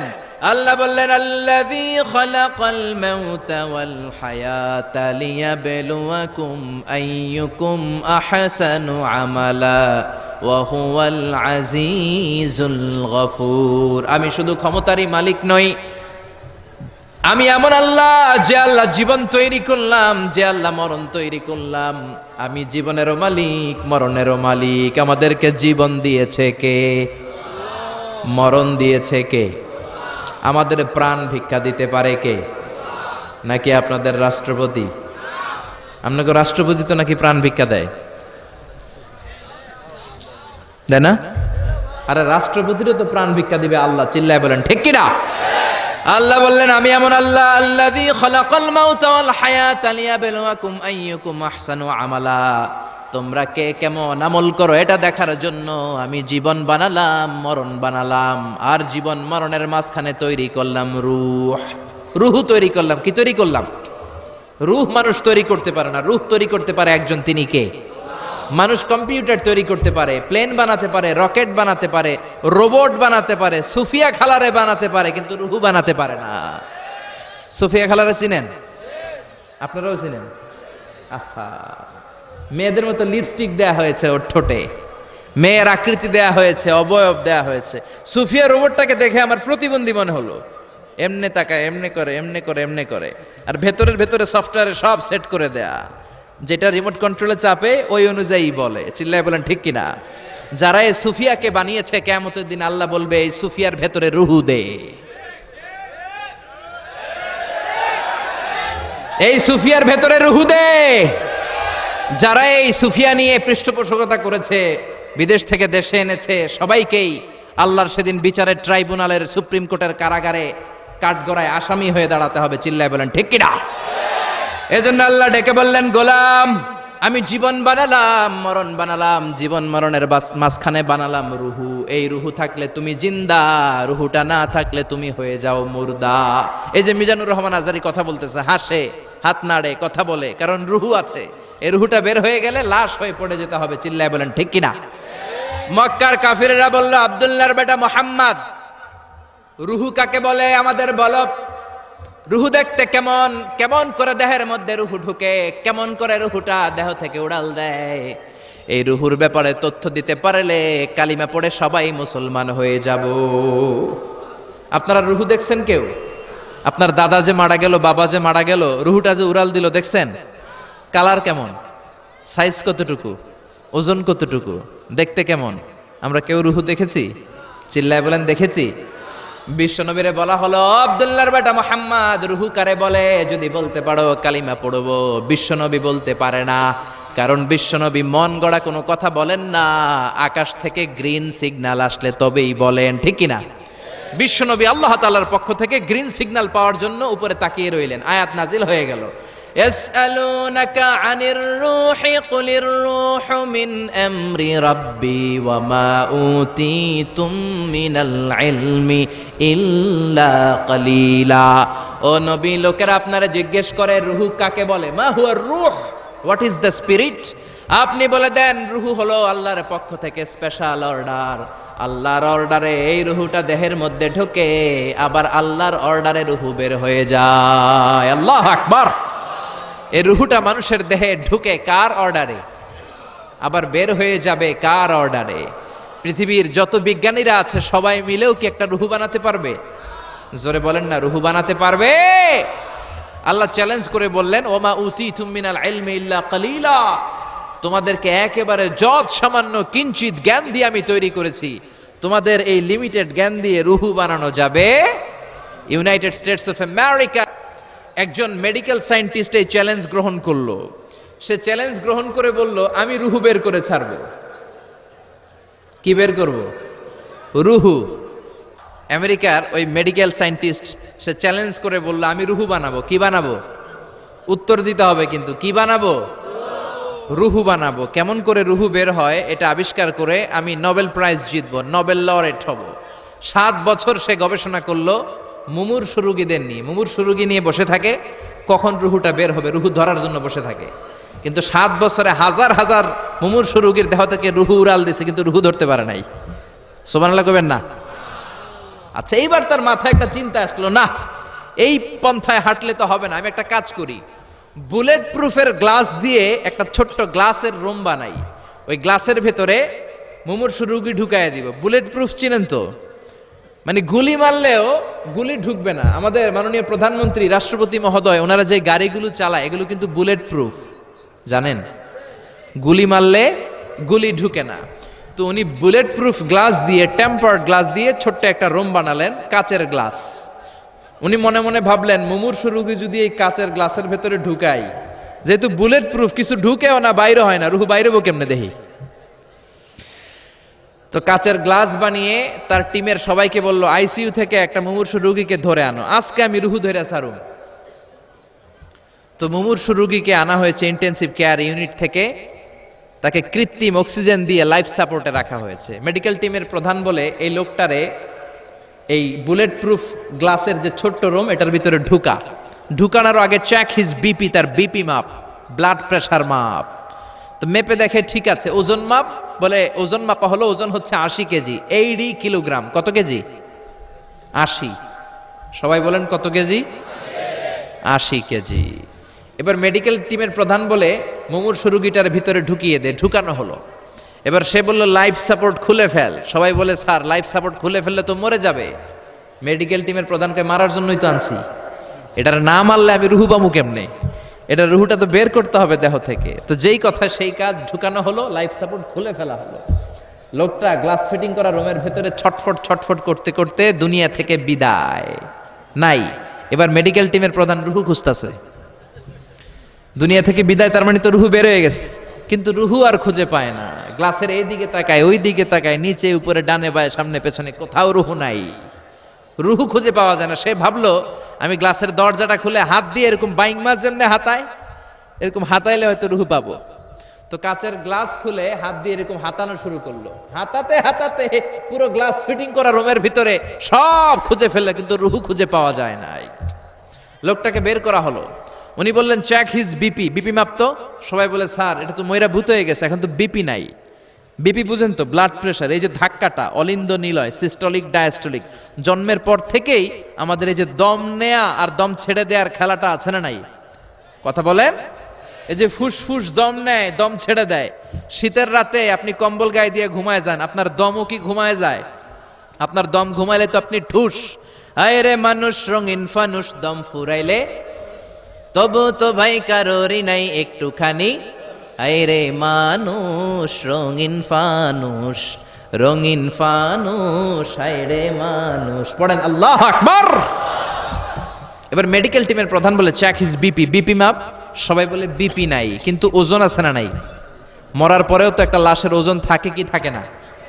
এবার মেডিকেল টিমের প্রধান বলে চেক হিজ ওয়েট, ওজন মাপ। এবার ওজন স্কেলে শোয়ানোর পরে দেখা গেল লোকটা মরার আগে ছিল 80, এখন হয়ে গেছে 78 কেজি। কয় কেজি? মরার আগে লোকটা ছিল কয় কেজি? মরার পরে ওজন দেওয়ার পরে ওজন হয়ে গেছে কয় কেজি? কমছে কয় কেজি? মেডিকেল টিমের প্রধান কয় আমি পাইছি। সবাই কয় কি পাইছেন? মেডিকেল টিমের প্রধান কয় ওইডা। সবাই কয় কোনডা? কয় রুহু। কেমনে পাইলেন? কয় মরার আগে ছিল 80 কেজি, মরার পরে 78 কেজি, কমছে 2 কেজি। তার মানে যেটা উড়াল দিছে ওইটাই 2 কেজি। পাইছে ঘোড়ার ডিম। কিন্তু বিজ্ঞানীদের নিয়ম হচ্ছে আপনি একটা রেজাল্ট দিয়েই ফাইনাল জাজমেন্ট দিতে পারবেন না, আপনার আরো কিছু নমুনা সংগ্রহ করতে হবে। সে বলল আরেকটা রোগীকে আইসিইউ থেকে নিয়ে আয়, ওজন মাপ, বিপি মাপ। বিপি ওকে, ওজন কত? 70 কেজি। দ্বিতীয় যে লোকটাকে আনা হলো তার ওজন 70 কেজি। চিল্লায় বলেন কয় কেজি? 70। এবার গ্লাসের ভিতরে ঢুকানোর পরে অক্সিজেনের মাস্কটা খুলে ফেলা হলো। এই লোকটা অক্সিজেনের অভাবে ছটফট ছটফট করতে মরে গেল। মরার পরে আবার রুহু খুঁজে, কিন্তু গ্লাসের ভিতরে রুহু নাই। এই লোকটাকেও বের করে মেডিকেল টিমের প্রধান বলে চেক হিজ বিপি, বিপি মাপ। সবাই বলে বিপি নাই, কিন্তু ওজন আছে না নাই? এই লোকটার ওজন মরার আগে কত কেজি? 70। এবার ওজন দিয়া দেখে এই মৃত লোকটার ওজন হয়ে গেছে 71 কেজি। কয় কেজি? আগেরটা তো কম ছিল, মিলানো গেছে। এবার যাবি কই? হ্যাঁ, আগেরটা 2 কেজি কমেছে। মনে মনে চিন্তা ছিল, রুহু যেটা ছিল উড়াল দিয়েছে, রুহু নাই, 2 কেজি কমেছে। এবার ছিল 70 কেজি, মরার পরে আরো বেড়ে গেছে 1 কেজি। এবার যাবে কই? আল্লাহ বলে কিয়ামত পর্যন্ত বিপি মাপতে পারবা, কিয়ামত পর্যন্ত বুলেট প্রুফের গ্লাসের ভিতরে লাশ ঢুকাতে পারবা, বের করতে পারবা, কিন্তু রুহু খুঁজে বের করতে পারবা না। ঠিক কি না? ইয়াসআলুনাকা আনির রূহি কুলির রূহু মিন আমরি রাব্বি ওয়া মা উতিতুম মিনাল ইলমি ইল্লা কালিলা। নবী লোকেরা আপনার রুহের ব্যাপারে জিজ্ঞেস করে, আপনি সোজা সাপটা লোকদেরকে বলে দেন রুহু হলো আমার আল্লাহর আদেশ মাত্র। আল্লাহর আদেশে দেহে ঢুকে, আল্লাহর আদেশে বের হয়। পৃথিবীর কোনো মানুষ রুহু খুঁজে বের করতে পারবে না। সে বের করতে পারে নাই, কারণ মানুষ মরে গেলে এক একজনের দেহের অবস্থা এক এক রকম। কারো হাতটা টাইট হয়ে যায়, খিচুনি দিয়ে দেহের সবকিছু জমাট বেঁধে যায়, ওজন কিছু বেড়ে যায়। আবার কারো দেহটা ফেসফেসে হয়ে যায়, দেহের পেটের ভেতরে যত গ্যাস ছিল এগুলো বের হয়ে দেহটা পাতলা হয়ে যায়। পাতলা হোক আর ভারী হোক, ওইটা মেজারমেন্ট করে রুহু খুঁজে বের করা যায় না। চিল্লায় বলেন ঠিক কিনা? আমরা বললাম আল্লাহ, বুঝলাম আপনি ক্ষমতার মালিক, আপনি রুহুর মালিক, আর কিসের মালিক বলেন? আল্লাহ বললেন আল্লাযী খালাকা সাবআ সামাওয়াতিন তিবাকা মা তারা ফি খালকির রহমানি মিন তাফাউত। ও গোলাম, আকাশের দিকে তাকা, মাথার উপরে তাকা, 7টা স্তরে আকাশটারে 7টা স্তরে বিন্যস্ত করে সাজিয়ে দিয়েছে কে? আবার আল্লাহ বললেন ওয়ালাকাদ যায়্যানাস সামাআদ দুনিয়া বিমাসাবিহা ওয়া জাআলনাহা রুজুমান লিশ-শায়াতিন। আমি এই পৃথিবীর কাছের আকাশটাকে, প্রথম আকাশটাকে চমৎকার চমৎকার তারা দিয়ে সুশোভিত করে দিয়েছি। সুবহানাল্লাহ। এই যে খালি চোখে উপরের দিকে যে আপনারা তাকান, তাকালে যেটা দেখা যায় এটা কি আকাশ? কথা বলেন না, এটা আকাশ না, এটা মহাশূন্য। এটা কি? জোরে বলেন, এটা কি? স্পেস, ফাদা। এটা মহাশূন্য। আপনি উপরের দিকে তাকালে যেটা দেখেন এটা প্রথম আকাশের মহাশূন্য। কথা খেয়াল করে বুঝতে হবে। তার অনেক অনেক উপরে প্রথম আকাশ, তারপরে দ্বিতীয় আকাশের মহাশূন্য, তারপরে দ্বিতীয় আকাশ, তারপরে তৃতীয় আকাশের মহাশূন্য, তারপরে তৃতীয় আকাশ, তারপরে চতুর্থ আকাশের মহাশূন্য, তারপরে চতুর্থ আকাশ। এভাবে একটার চেয়ে আরেকটা বড়। কত বড়? বিষ্ণু বললেন তোমার হাতের আংটিটা খুলে যদি সাহারা মরুভূমির উপরে ছুঁড়ে ফেলে দাও, সাহারা মরুভূমির তুলনায় তোমার হাতের আংটি যত ছোট, আল্লাহর দ্বিতীয় আসমানের তুলনায় আল্লাহর প্রথম আসমানটা ঠিক তত ছোট। সুবহানাল্লাহ। বাড়িতে যে বললেন একটার চেয়ে আরেকটা বড়। প্রথম আসমানের চেয়ে দ্বিতীয় আসমান বড়, দ্বিতীয় আসমানের চেয়ে তৃতীয় আসমান বড়, ওইটার চেয়ে চতুর্থ, পঞ্চম, ষষ্ঠ, সপ্তম ওইটা বড়, তার উপরে বর্ডার এলাকা সিদরাতুল মুনতাহা বড়, তার চেয়ে বড় হচ্ছে লৌহে মাহফুজ, তার চেয়ে বড় আল্লাহর আরশ, তার চেয়ে বড় আল্লাহর কুরসি, তার উপরে আল্লাহর ৭০,০০০ নূরের পর্দার প্রথম পর্দাটা মহাবিশ্বের সবকিছুর চাইতে বড়। আল্লাহর এই সৃষ্টির তুলনায় কত ক্ষুদ্র আমি, কত তুচ্ছ আমি, কত নগণ্য আমি। এই যে আড়াইবাড়ি দরবার, এটার কোন থানায় পড়েছে? কসবা। কসবা হচ্ছে ব্রাহ্মণবাড়িয়ার একটা থানা, তাই না? ব্রাহ্মণবাড়িয়া হচ্ছে বাংলাদেশের ৬৪টা জেলার একটা জেলা। এরকম ৬৪টা জেলা মিলে সুজলা সুফলা শস্য শ্যামলা ডিজিটাল বাংলাদেশ, ঠিক কিনা? আর এই ডিজিটাল বাংলাদেশ এই পৃথিবীর সবচেয়ে বড় দেশ নাকি? হ্যাঁ, তাহলে ছোট্ট সাইজের একটা দেশ। এই যে পাশের ভারত, এই ভারতও বাংলাদেশের চেয়ে ২০-২৫ গুণ বড়। কানাডা প্রায় ১০০ গুণ বড়, রাশিয়া প্রায় ১৫০ গুণ বড়। এরকম ২০০টা দেশ নিয়ে পৃথিবীর ৩০ ভাগ স্থল, বাকি ৭০ ভাগ শুধু হানি আর হানি। বুঝতে পারছেন? ৩০ ভাগ হচ্ছে স্থল, বাকি ৭০ ভাগ জল। এই পুরোটা মিলে আমাদের পৃথিবী। এই পৃথিবী হচ্ছে সৌরজগতের খুব ছোট্ট সাইজের একটা গ্রহ। সৌরজগৎ নিয়ে যাদের কিছু পড়াশোনা আছে তারা জানবেন, এই সৌরজগতের একটা ছোট্ট বালিকণার চেয়েও ছোট সাইজের একটা গ্রহ হচ্ছে পৃথিবী। এই সৌরজগতের যে গ্রহগুলো আছে, এমনও গ্রহ আছে যেগুলো পৃথিবীর চাইতে সাইজে অনেক বড়। বৃহস্পতি নামে একটা গ্রহ আছে, বিশাল বড় সাইজের গ্রহ। যেই সূর্যের আলো পেয়ে আমরা বেঁচে আছি, এই সূর্যটা পৃথিবী থেকে ১৩ লক্ষ গুণ বড়। সুবহানাল্লাহ। বাড়িতে যে দেখছেন, বাড়িতে যে বলতে বললে এদিকে বলে ফেলায়, আসতে বলতে বললে চিল্লায় বলে। ডিজিটাল সিস্টেম, সরকার ডিজিটাল, দেশ ডিজিটাল, বক্তা ডিজিটাল, শ্রোতাও ডিজিটাল। আশা করি মাইকটাও ডিজিটাল না? আলহামদুলিল্লাহ, ডিজিটাল হতে হবে। তো এই সূর্যটা পৃথিবী থেকে ১৩ লক্ষ গুণ বড়। কত লক্ষ? Can you imagine, can you guess? এটা কি আপনি কল্পনা করতে পারেন? ১৩ লক্ষ পৃথিবী সূর্যের মধ্যে রাখার জায়গা করে দিয়েছে কে? সূর্য কি পৃথিবী থেকে মাত্র ১৩ গুণ বড়? ১৩০০ গুণ, ১৩,০০০ গুণ, ১৩ লক্ষ গুণ। তার মানে কি সূর্যই মহাবিশ্বের সবচেয়ে বড় গ্রহ, বড় তারা? না। ব্যাটেল জিউস নামে একটা তারা আছে, যে সূর্য পৃথিবী থেকে ১৩ লক্ষ গুণ বড়। ওই ব্যাটেল জিউস তারা আবার ওই সূর্যের চেয়ে ৩৩ কোটি গুণ বড়। তার মানে ব্যাটেল জিউস তারাই মহাবিশ্বের সবচেয়ে বড় তারা? না। ব্যাটেল জিউসের চেয়েও যে কত বড় তারা আছে তার কোনো ইয়ত্তা নাই। এরকম lakh lakh, million, billion, trillion, zillion, ফিলিয়ন, অক্ট্রিলিয়ন, কত অক্ট্রিলিয়ন তারা যে আমাদের গ্যালাক্সি মিল্কি ওয়েতে আছে, ইউনাইটেড স্টেটস অফ আমেরিকার নাসার বিজ্ঞানীরা আজও হদিস করতে পারে নাই। চিল্লায় কোন আল্লাহু আকবার। সূর্যের পরে পৃথিবীর সবচেয়ে কাছের তারার নাম হচ্ছে প্রক্সিমা সেন্টরাই। তারপরে আলফা সেন্ট্রাই এ, আলফা সেন্ট্রাই বি, ইটা ক্যারিনা, ব্যাটেল জিউস, একটার চেয়ে আরেকটা বড়। আসেন এই শীতের রাতে আমরা সূর্যের পরে পৃথিবীর সবচেয়ে কাছের যেই তারা প্রক্সিমা সেন্ট্রাই, এই শীতকালের একটা পিকনিক করে আসি ওখান থেকে। প্রক্সিমা সেন্ট্রাইতে আমরা পিকনিক করতে যাব, যাবেন?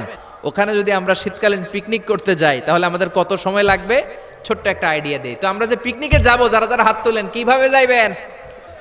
গাড়িতে? কেন? প্লেনে? রকেটে? হ্যাঁ, রকেটে যাইতে হবে, প্লেনে যাওয়া যাবে না। কারণ বর্তমান বিশ্বে সবচেয়ে দ্রুতগামী যে প্যাসেঞ্জার প্লেন আবিষ্কার হয়েছে এটার নাম হচ্ছে বোম সুপারসনিক। কি নাম? Bomb supersonic. Bomb bomb Afridi না, আবার বোম সুপারসনিক। এটা ঘন্টায় চলে 1300 কিলোমিটার বেগে। এটা দিয়েও যাওয়া যাবে না, কারণ কোনো প্যাসেঞ্জার বিমান দিয়ে এই যে মাধ্যাকর্ষণ শক্তি এটাকে ডিঙানো যায় না। আমাদেরকে যেতে হবে রকেট দিয়ে।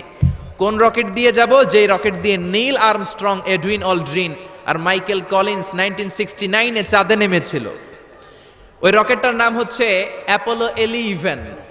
যারা যারা হাত তুলছেন একটু নামটা মুখস্থ রাখেন, অ্যাপোলো 11। তা না হলে আপনি ঘুরে আসলে লোকেরা জিজ্ঞেস করতে পারে কোন রকেটে গেছিলেন, তখন বলতে হবে না অ্যাপোলো 11-এ গেছিলাম। তো ঠিক আছে, যারা যারা হাত তুললেন তারা আর আমি এখন পৃথিবী থেকে সবচেয়ে কাছের যে তারাটা প্রক্সিমা সেন্ট্রাই তার নাম, ওইখানে পিকনিকে যাব। তো এই যে রকেটটা দিয়ে যাব অ্যাপোলো 11, এটা কত দ্রুত চলে এটা আগে শোনেন। এই অ্যাপোলো 11 সেকেন্ডে চলে 11 কিলোমিটার বেগে, মিনিটে চলে 660 কিলোমিটার বেগে, আর ঘন্টায় চলে 39,000 কিলোমিটার বেগে। সুবহানাল্লাহ, মজা করে কইতে পারলেন না? 39,000 কিলোমিটার বেগে ঘন্টায় চলে। আচ্ছা, বাংলাদেশ থেকে আমেরিকা কত কিলো হবে? 8-10,000 কিলো। তার মানে এই রকেটটা দিয়ে বাংলাদেশ থেকে আমেরিকায় 1 ঘন্টায় 4 বার আসা যাওয়া করা যাবে। সুবহানাল্লাহ পড়েন। তো যারা যারা হাত তুলেছেন, আসেন আমরা এই রকেট দিয়ে পৃথিবীর সবচাইতে কাছের তারা প্রক্সিমা সেন্ট্রাইতে শীতকালের পিকনিকে যাব। কিন্তু যাবেন যে কত সময় লাগবে এটাও তো জানার দরকার আছে না নাই? যেই রকেটটা অ্যাপোলো 11 ঘন্টায় চলে কত হাজার কিলোমিটার বেগে? 39,000 কিলোমিটার বেগে। 39,000 কিলোমিটার বেগে ছোটে এরকম একটা রকেট দিয়ে যদি পৃথিবীর সবচেয়ে কাছের তারায় আমরা পৌঁছতে চাই, আমাদের 1,15,000 বছর লেগে যাবে। Can you imagine? আপনি কি কল্পনা করতে পারেন যে রকেটটা ঘন্টায় ছুটবে আপনাকে নিয়ে 39,000 কিলোমিটার বেগে? ওই রকেটটা দিয়ে পৃথিবীর সবচেয়ে কাছের যে তারাটা ওইটাতে পৌঁছতে আমাদের 1,15,000 বছর লেগে যাবে। তার মানে আল্লাহ যদি বলে যা আজহারি কি আর করবি, তোর যখন এত শখ হয়েছে, যারা যারা হাত তুলছে তোরে আর ওদেরকে আমি 1,15,000 বছর হায়াত দিয়ে দিলাম। তা আমরা যদি যাইতে শুরু করি, বাকি যারা হাত তোলে নাই এরা মরে ভূত হয়ে যাবে। শুধু এরা না, এদের নাতিপুতিও মরে শেষ, আমাদের নাতিপুতিও শেষ। সবাই মরতে মরতে মরতে মরতে 6,000 প্রজন্ম, 6,000 জেনারেশন যখন মরে ভূত হয়ে যাবে, তখন আমাদের ওই তারার মধ্যে নামার সময় হবে। সুবহানাল্লাহ কইবেন না? গ্রিক সভ্যতার সময়কালে গ্রিকদের একটা সভ্যতা আছে, নাম শুনছেন না? গ্রিক সভ্যতা, মিশরীয় সভ্যতা, মেসোপটেমিয়াম সভ্যতা, ইনকা সভ্যতা, মহেঞ্জোদারো সভ্যতা, চিচেন ইৎজা সভ্যতা। তো এই যে গ্রিক সভ্যতার সময়কালে কেউ যদি এই প্রক্সিমা সেন্ট্রাইতে এই রকেটটা দিয়ে যাওয়া শুরু করত, তাহলে 2018 সালে তাদের পুরো সফরের মাত্র 4% কমপ্লিট হতো। 96% ট্যুর তখনও বাকি থেকে যেত। চিল্লায় পড়েন আল্লাহু আকবার। ওই আল্লাহ ডেকে বললেন, গোলাম ওয়ালাকাদ যায়্যানাস সামাআদ দুনিয়া বিমাসাবিহা ওয়া জাআলনাহা রুজুমান লিশ-শায়াতিন। এরকম বিশাল বিশাল তারকারাজি দিয়ে, তারা দিয়ে প্রথম আকাশটাকে আমি আল্লাহ সুশোভিত করে দিয়েছি। পড়েন সুবহানাল্লাহ। তো এরকম তারা কি মহাশূন্যে শুধু একটা আছে? কত হাজার আছে কেউ জানে না। চিল্লায় বলেন ঠিক কিনা? সূরাতুল মুলক অনেক লম্বা, তো আমি হাইলাইটেড জায়গাগুলো নিয়ে আপনাদের সাথে কথা বলি। এরপরে রব্বুল আলামিন প্রথম রুকুর শেষের দিকে বললেন, ওয়া আসিররু কাওলাকুম আও ইজহারু বিহি ইন্নাহু আলিমুম বিযাতিস সুদূর। ও গোলাম, তোমরা আস্তে কোনো কথা বলো, প্রকাশ্যে বলো কিংবা গোপনে বলো, কেউ শোনে না, শোনে কে? চিল্লায় বলেন, কেউ যেটা দেখে না দেখে কে? কেউ যেটা শোনে না শোনে কে? দুনিয়ার সবার চোখ আপনি ফাঁকি দিতে পারবেন, আমার আল্লাহর চোখ ফাঁকি দেয়া যাবে নাকি? আচ্ছা বলেন তো, পুলিশের চোখ ফাঁকি দেয়া যায় কি যায় না? র্যাবের চোখ, বিমানবন্দরে কাস্টমস অফিসারের চোখ, দুর্নীতি দমন কমিশনের অফিসারের চোখ, পরীক্ষার হলে ম্যাজিস্ট্রেটের চোখ, কিন্তু আমার আল্লাহর চোখ ফাঁকি দেয়া যায়? আপনি রাত্রিবেলা দরজা বন্ধ করে জানলা আটকে দিয়ে বাতি বন্ধ করে পাপ করেছেন, অন্যায় করেছেন, কেউ দেখে নাই, দেখেছে কে? এরপরে আল্লাহ বললেন, আওয়ালাম ইয়ারাউ ইলা তাইরি ফাওকাহুম সাফাতিন ওয়া ইয়াকবিদনা মা ইউমসিকুহুন্না ইল্লার রাহমান ইন্নাহু বিকুল্লি শাইইম বাসীর। আল্লাহ ডেকে বললেন, গোলাম ওরা কি পাখির দিকে তাকায় না? আওয়ালাম ইয়ারাউ ইলা তাইর, ওরা কি পাখির দিকে নজর করে না? ফাওকাহুম সাফাতিন ওয়া ইয়াকবিদ, যেই পাখিগুলো ওদের মাথার উপর দিয়ে উড়ে বেড়ায়, যেই পাখিগুলো ওদের মাথার উপরে ডানাগুলো মেলে দেয়, আবার ডানাগুলো ঝাপটে জমিনের মধ্যে নেমে আসে, ওরা কি পাখির দিকে তাকায় না? কেউ যদি পাখি নিয়ে গবেষণা করে সে নাস্তিক হতে পারে। আপনি যদি পাখি নিয়ে রিসার্চ করেন আপনি নাস্তিক হতে পারবেন না। এজন্য আল্লাহ তাআলা পবিত্র আল কোরআন আল কারীমের অনেক জায়গায় পাখির কথা বললেন, পাখি দিয়ে আল্লাহ দৃষ্টান্ত দিলেন। সুলাইমান আলাইহিস সালামকে আল্লাহ তাআলা একটা স্পেশাল পাখি দিলেন, ওটার নাম হচ্ছে হুদহুদ। 1000 মিটার উপর থেকেও তার এই পাখির চোখে মেগাপিক্সেল এত বেশি ছিল, জমিনের দিকে নজর করেই জমিনের কত ফুট নিচে মিষ্টি পানি আছে এই পানির সন্ধান সে সুলাইমান নবীকে দিয়ে দিত। সুবহানাল্লাহ পড়েন। কত কিসিমের, কত ধরনের, কত রং বেরঙের পাখি যে আল্লাহ পৃথিবীতে বানিয়েছেন তার কোনো ইয়ত্তা নেই। হামিং বার্ড নামে একটা পাখি আছে, নর্থ আমেরিকাতে পাওয়া যায়, পৃথিবীর সবচেয়ে ছোট্ট সাইজের পাখি। এটা যখন প্রাপ্ত বয়সে পৌঁছে এই পাখিটার সাইজ হয় মাত্র 3 ইঞ্চি। কয় ইঞ্চি? পৃথিবীর সব পাখি সামনের দিকে উড়ে, আর এই হামিং বার্ড সামনেও যেমনি উড়ে পিছনের দিকে উঠতে পারে। সুবহানাল্লাহ কইলেন না? এই পাখিটা প্রতি সেকেন্ডে তার পাখা ঝাপটায় 80 বার। কয়বার? আমি আপনি আমাদের হাতগুলো 1 সেকেন্ডে ঝাপটাতে পারবো কয়বার? 4 বার, সবচেয়ে বেশি হলে 5 বার। আর এই পাখিটা প্রতি সেকেন্ডে তার ডানা ঝাপটায় 80 বার। চিল্লায় এখন সুবহানাল্লাহ। আলপিন সুইফট নামে একটা পাখি আছে, সাউথ ইউরোপের আল্পস পর্বতমালার পাশে এই পাখিগুলো পাওয়া যায়। গোটা বিশ্বে এটাকে সুইফট বার্ড বলে, সুইফট বার্ড। এই সুইফট বার্ড একবার শূন্যে উড়াল দেওয়া শুরু করলে 8 মাস উড়ন্ত অবস্থায় থাকতে পারে। আবার কোনো প্রয়োজনে পৃথিবীতে নেমে আসে, আবার উড়াল দিলে আবার 8 মাস, আবার নেমে আসে, আবার উড়াল দিলে আবার 8 মাস। সুবহানাল্লাহ পড়েন। হোমা বার্ড নামে একটা পাখি আছে, যে পাখিটা উড়ন্ত অবস্থায় ডিম পেড়ে দেয়, আর ওই ডিম জমিনে পড়ার আগেই উড়ন্ত অবস্থায় শূন্যে থাকতে ওই ডিম ফুটে বাচ্চা বেরোয়, ওই বাচ্চাও আবার শূন্যে উঠতে শুরু করে দেয়। এজন্য রাব্বুল আলামিন বলেন, আওয়ালাম ইয়ারাউ ইলা তাইরি ফাওকাহুম সাফাতিন ওয়া ইয়াকবিদ মা ইউমসিকুহুন্না ইল্লার রাহমান ইন্নাহু বিকুল্লি শাইইম বাসীর। নাস্তিকগুলো কি পাখির দিকে নজর করে তাকায় না? কেমন করে তাদের উপর দিয়ে পাখাগুলো মেলে দিয়ে তারা উড়ে বেড়ায়। সাফাতিন ওয়া ইয়াকবিদনা, পাখাগুলো ডানাগুলো মেলে দেয়, আবার ডানা ঝাপটায়। এই পাখিগুলোকে শূন্যে কেউ ধরে রাখে নাই, ধরে রেখেছে একজন, তিনি হলেন আমার আল্লাহ। তিনি কে? এই যে পাখিগুলো শূন্যে উড়ন্ত অবস্থায় থাকতে পারে, ওদেরকে শূন্যে উড়ন্ত অবস্থায় রাখলো কে?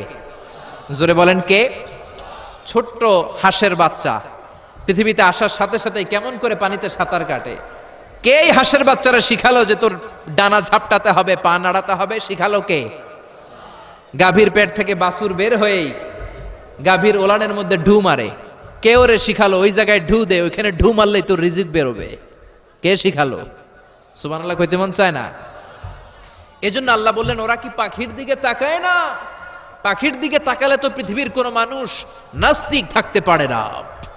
পাখিকে আরবিতে কি বলে বলেন তো দেখি? হ্যাঁ, কি? তয়ের। হ্যাঁ, তয়ের। আর বিমানকে আরবিতে কি বলে কে জানেন? তয়ের, তয়রান, তয়ের একই জিনিস।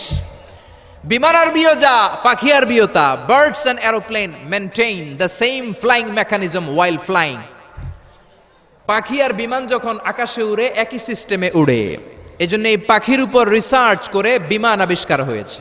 সুবহানাল্লাহ পড়েন। কিন্তু আফসোসের বিষয় হচ্ছে আমরা বানাতে পারি নাই। এটা বানিয়েছে ইহুদিরা।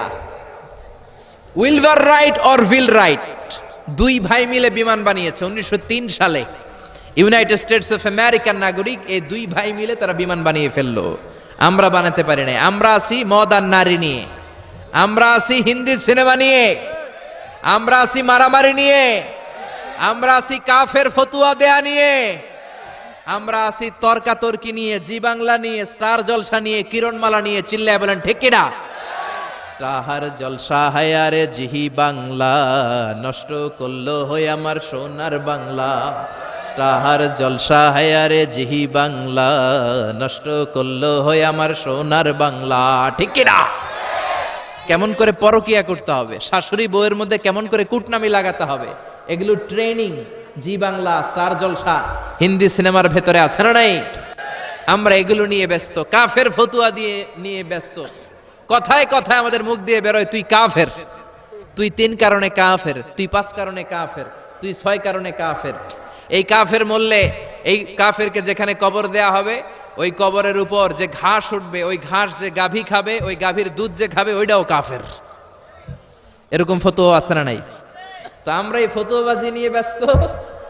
উইলভার রাইট আর অরভিল রাইট কোরআনের এই আয়াতের উপর রিসার্চ করে, গবেষণা করে এরা দুইজন বিমান বানিয়ে ফেললেন। এই দুই ভাই পাহাড়ের মধ্যে শুয়ে কত পাখি যে দেখেছে, কত পাখির ছবি যে এঁকেছে, কত পাখির মোশন এন্ড মুভমেন্ট নিয়ে তারা গবেষণা করেছে। করতে করতে করতে এই দুই ভাই বিমান বানিয়ে ফেলেছে। তবে এখনকার মতো এত উন্নত বিমান নয়, ছোট্টখাট্ট বিমান, একটু উড়ে আবার ধপাস করে জমিনে পড়ে, একটু উড়ে আবার ধপাস করে জমিনে পড়ে। সর্বপ্রথম ফ্রান্সের এক শহর থেকে আরেক শহরে পৃথিবীর প্রথম প্যাসেঞ্জার বিমান এক শহর থেকে আরেক শহরে ল্যান্ড করেছে। এই তো মানুষের স্বপ্ন বাস্তবায়িত হয়ে গিয়েছে। এতদিন মানুষ শুধু দেখতো হায় রে পাখি উড়ে, আমরা উঠতে পারি না। এখন পাখির চেয়েও আরো দ্রুত বেগে আমরা উড়ি। ঠিক কিনা? এই যে আপনারা হজে যান, কিভাবে যান? প্লেনে যান। প্লেনে যান তো বুঝলাম, উড়ে উড়ে যান না?